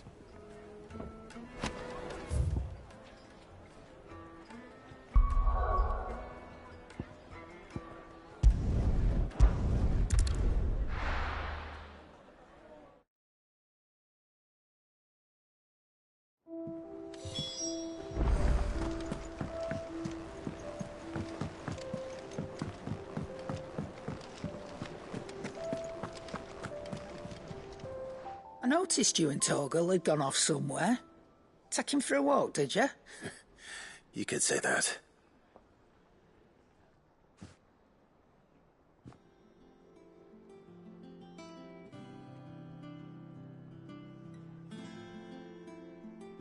So, Molly's leftovers weren't good enough, eh? That'll teach me for treating you like you're still a pup. All right, no need to shout. Now we know what you're after, I can see about getting some in. Speaking of which, I brought one for later. Can I leave it with you?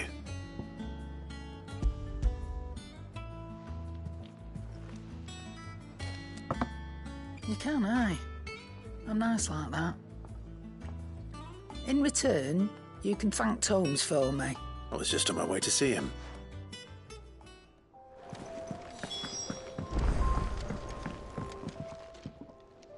Sorry for the wait, but hopefully he'll agree it was worth it. You learned something about that sword, then? I did better than that.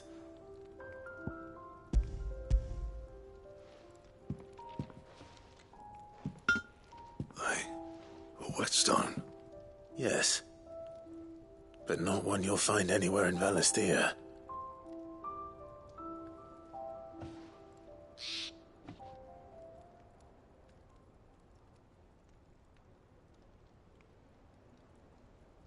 No wonder I couldn't get the same finish on the grinding wheel. One hit and all done, eh? Might not be so bad if all you ever fought were duels. Good luck on the battlefield. Your second opponent would be your last, no matter how good you were. Even so, is there some way it could be used to give the Cursebreakers an edge? I think so, yeah. With this whetstone and the right kind of steel, I could probably even make a twin of the blade that rattled me. But there'd be no replacing this little rock once I worn it down to a sliver. I reckon we get a dozen swords from it, if that. Swords that the Cursebreakers wouldn't know how to wield properly, and that would see them through a single fire piece. Nah, no point trying to copy that thing. Be about as much use as a wax anvil. But finishing our blades with a whetstone this fine, now that's something to consider. And what's finer than fallen masonry, eh? Or more hard-wearing, for that matter. Just imagine it. Good Valisthean steel with an edge as sharp as any found in the Outer Isles. I won't make a copy, nah. I'll make something much better. I'm sure the Cursebreakers will be delighted. Just don't push yourself too hard. Don't you worry about me, Sunshine. I've been working day and night since I was half your age, and I'll still be here when you're long gone. Hey, thanks, Clive. I mean it. I owe you one. August too. It's good to know someone's looking out for me. He'll be happy to hear you said that. And I'll see that my debt to you's paid. First new blade I make's got your name on it. You come and find me when you've got the materials. All right. I will.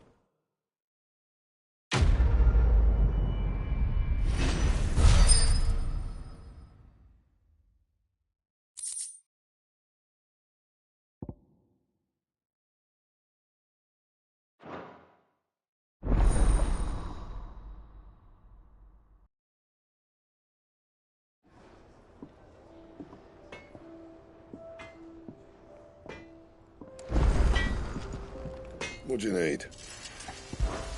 So, what'll it be?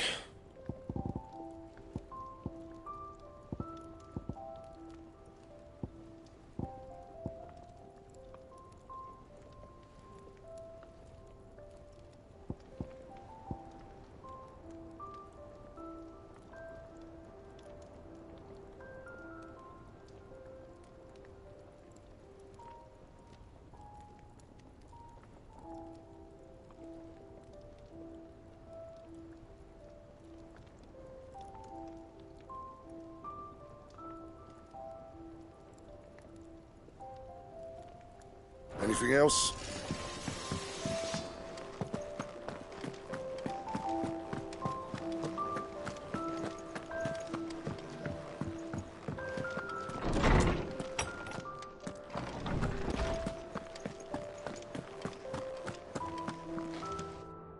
Ah, were you able to locate your quarry? We were indeed, Lawsman. You... Very good. Lady Karen sends her thanks, by the way. Ah. But that reminds me. After your last visit, I found myself pondering Torgal's talents. Do you recall our conversation concerning Lady Jill's role in Torgal's transformation? About how she somehow woke the power within him? Precisely that. A reasonable conclusion, I thought. But one which raised certain questions in my mind. You see, the Fenrir of legend served Shiva and Shiva alone. And while the powers attributed to him are certainly impressive, the records imply they are somewhat different in nature to those you describe Torgal as having used. What are you suggesting? That Torgal may be the beneficiary of more than one Icon's power. Consider that in addition to Lady Jill, he has served as a loyal companion to you, your brother, and even the late Cid. In short, The icons hitherto near at hand, or should I say at paw, have been diverse and plenty, and that number has only grown as the realm's dominance have fallen to your sword.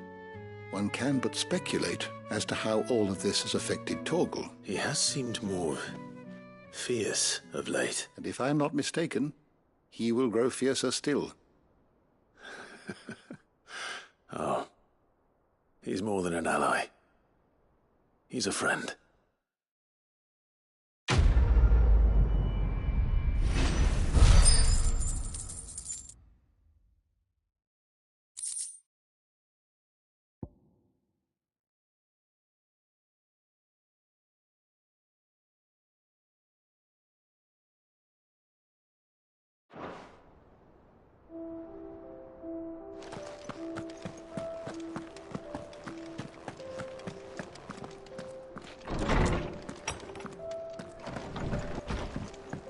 Oh, I'm never drinking again.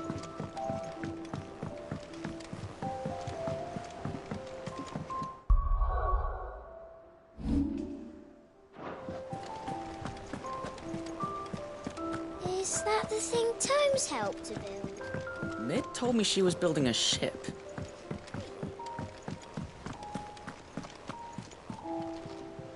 Good. So Lady Karen... Ah, but she was just too stubborn to take. She threw it right back in my face, in fact, and told me I could stick my stupid stone where the sun don't shine. Karen refused payment. I hope it wasn't something I said. I'm sure you were as tactful as ever. Let me see what I can do.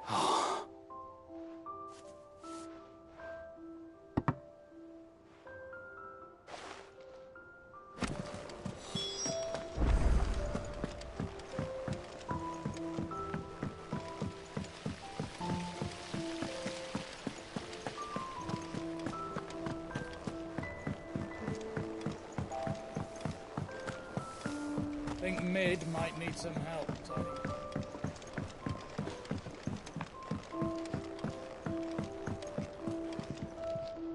All right there. How's that hunt for the bomb ash going? I have it here.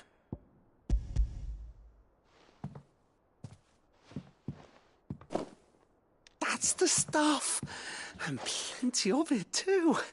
Enough to keep the Alembic bubbling away for a good old while. You're a gent, Sid. Right then.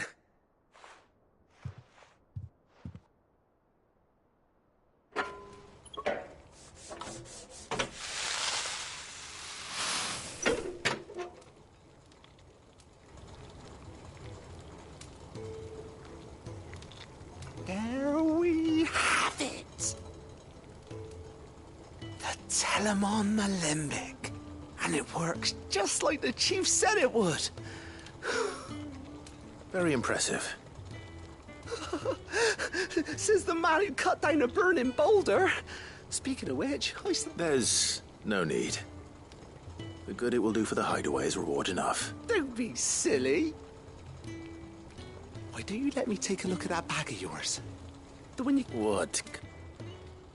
Well, we happen to have isolated a substance in our test run of the Alembic that I reckon will make even the toughest leather supple as anything. Thought we might use it to breathe new life into old boots and the like.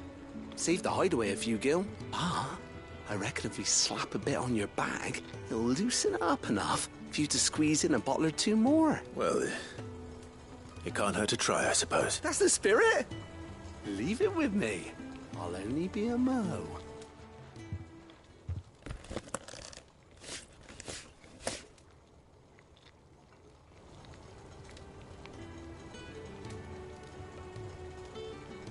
Well? It certainly feels more flexible. Right? Told you. Thank you. I think. No. Thank you for supporting Mid and the rest of us in our endeavors. Without you, we'd never have been able to discover wonders like that stuff I rubbed on your bag. And I'm telling you, there's plenty more where that came from.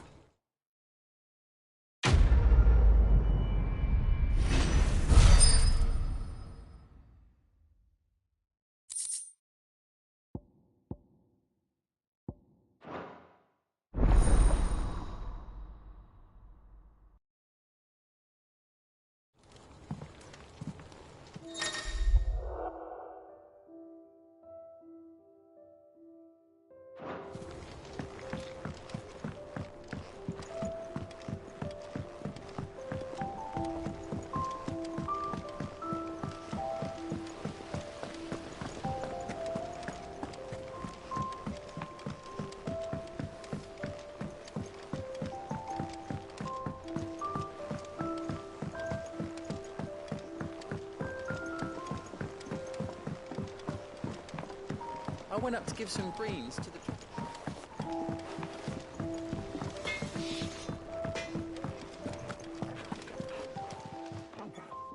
Lady Karen, Goad tells me you weren't happy with our offer. Would you prefer the debt was repaid in coin? What debt? I don't recall lending any of you lot me hard-earned gil. I may have tossed a talent or two in the Hideaway's coffers, but those were donations. And you can hardly call it charity if you go asking for it back. Of course not. But one good turn deserves another. And our circumstances have changed. Surely you wouldn't shun the gratitude of a pauper who happened to have become a prince. Oh, so you're a prince now, are you? Fine. But I'm selling it and taking what I'm owed, then you're getting the rest whether you like it or not.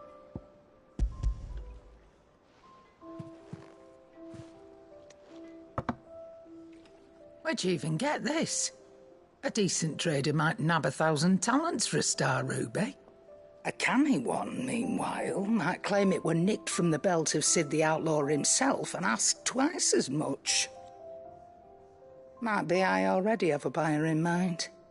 Might be you even know her. A fine continental maid whose beauty's only eclipsed by a guile in commerce.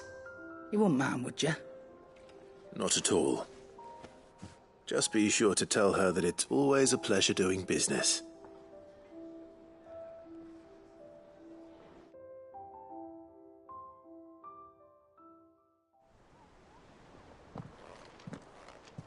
I hear you ended up delivering all 3 stones.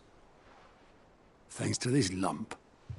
I sometimes wonder what I pay you for. Speaking of which, I still haven't been paid last month's wages. Oh, so you remember what's owed to you, then? Get your ass behind that disc of yours and don't get up before those ledgers are square. Right away.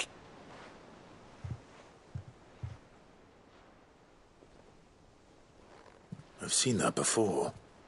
You have, yeah. Plenty of times. It was the only goblet Sid ever used. Either out of habit, or because the filthy sod couldn't be bothered to find a clean one. I knew so little about him. Like most people. Martha and the Dame both seem to have fond memories of him. Huh. I bet they do. How long did you know Sid before he... Before he died? 20 summers, give or take. Back in the day, I was a purser on a trade ship, which is where I met him. He bought passage to... I forget where. But having nothing better to do on the long nights, we set up drinking island rum till the morning bell dragged me back to my duties. Quit my post not long after that, on account of making a fine maiden's belly fat.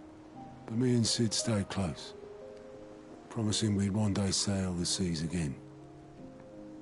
That was before fate stepped in and said she was having none of it. The magic woke inside my son soon after his first name day, and there was no hiding his knack. Couldn't you and your family have... My family were the ones who summoned the constable, wanted the monster taken away. I couldn't turn my back on him, forget what I felt, and I couldn't for the life of me understand how they could. Luckily, Sid was of the same mind as me. It was him who stood beside me when all I wanted was to tear the whole world down. Him who cried for me when I had no tears left of my own. Him who swore he'd do everything he could to stop it from happening again. And he was true to his word, too. Left the Royal Army once and for all. His ranks, his ribbons, gone. Just like that. Threw away everything he had. All to right a wrong that no one else had the courage to face. I knew then I'd follow that man to the ends of the earth.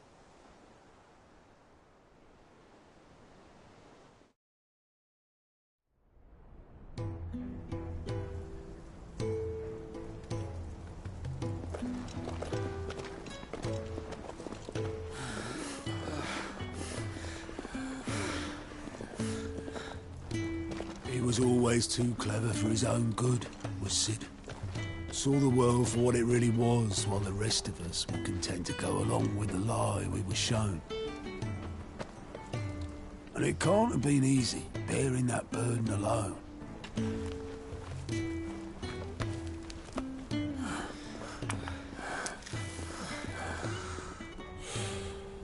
But he didn't let it stop him. He never lost faith in what he believed was right. And that gave us faith in him. Faith he'd steer us true.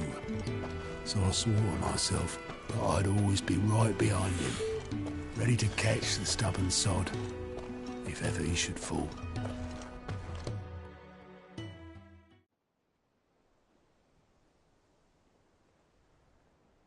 But I couldn't even do that.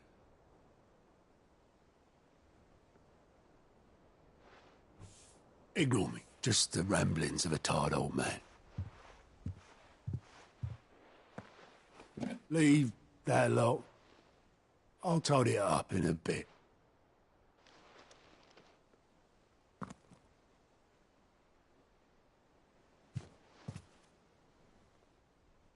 This is Cid's handwriting.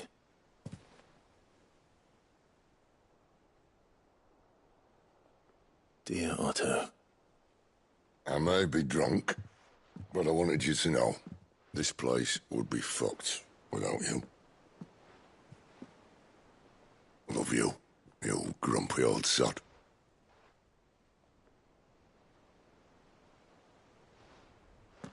This note. Hmm? What about it? Cid was right. Without you, we'd all be lost.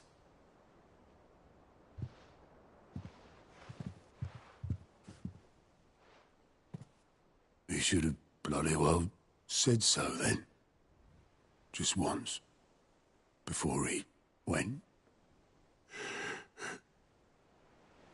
But then, why would he? Him, or anyone? I'd only have told him to piss off.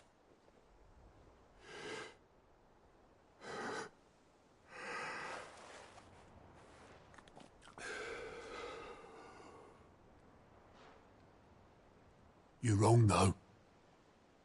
Both of you. It was never just me keeping the hideaway afloat. It was all of us.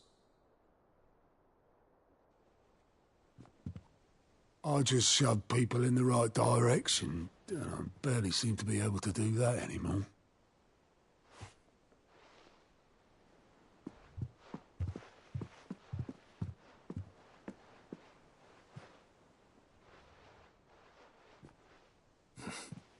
Would you rather go at the helm? Well, maybe I've got a few more years left in me. I'm going to hold you to that, Otto. Before you go, Cid would have wanted you to have this. But that's... This'll do me just fine.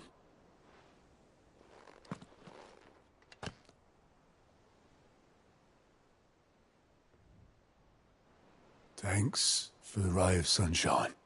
I'll see if I can't pay you back. Already have.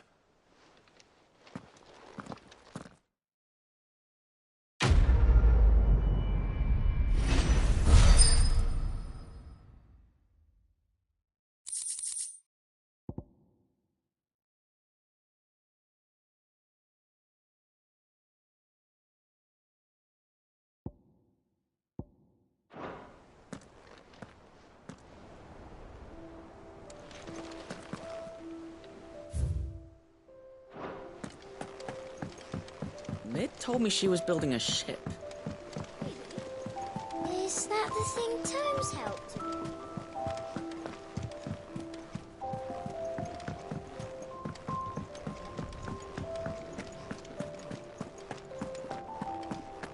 He cracked the crystal too?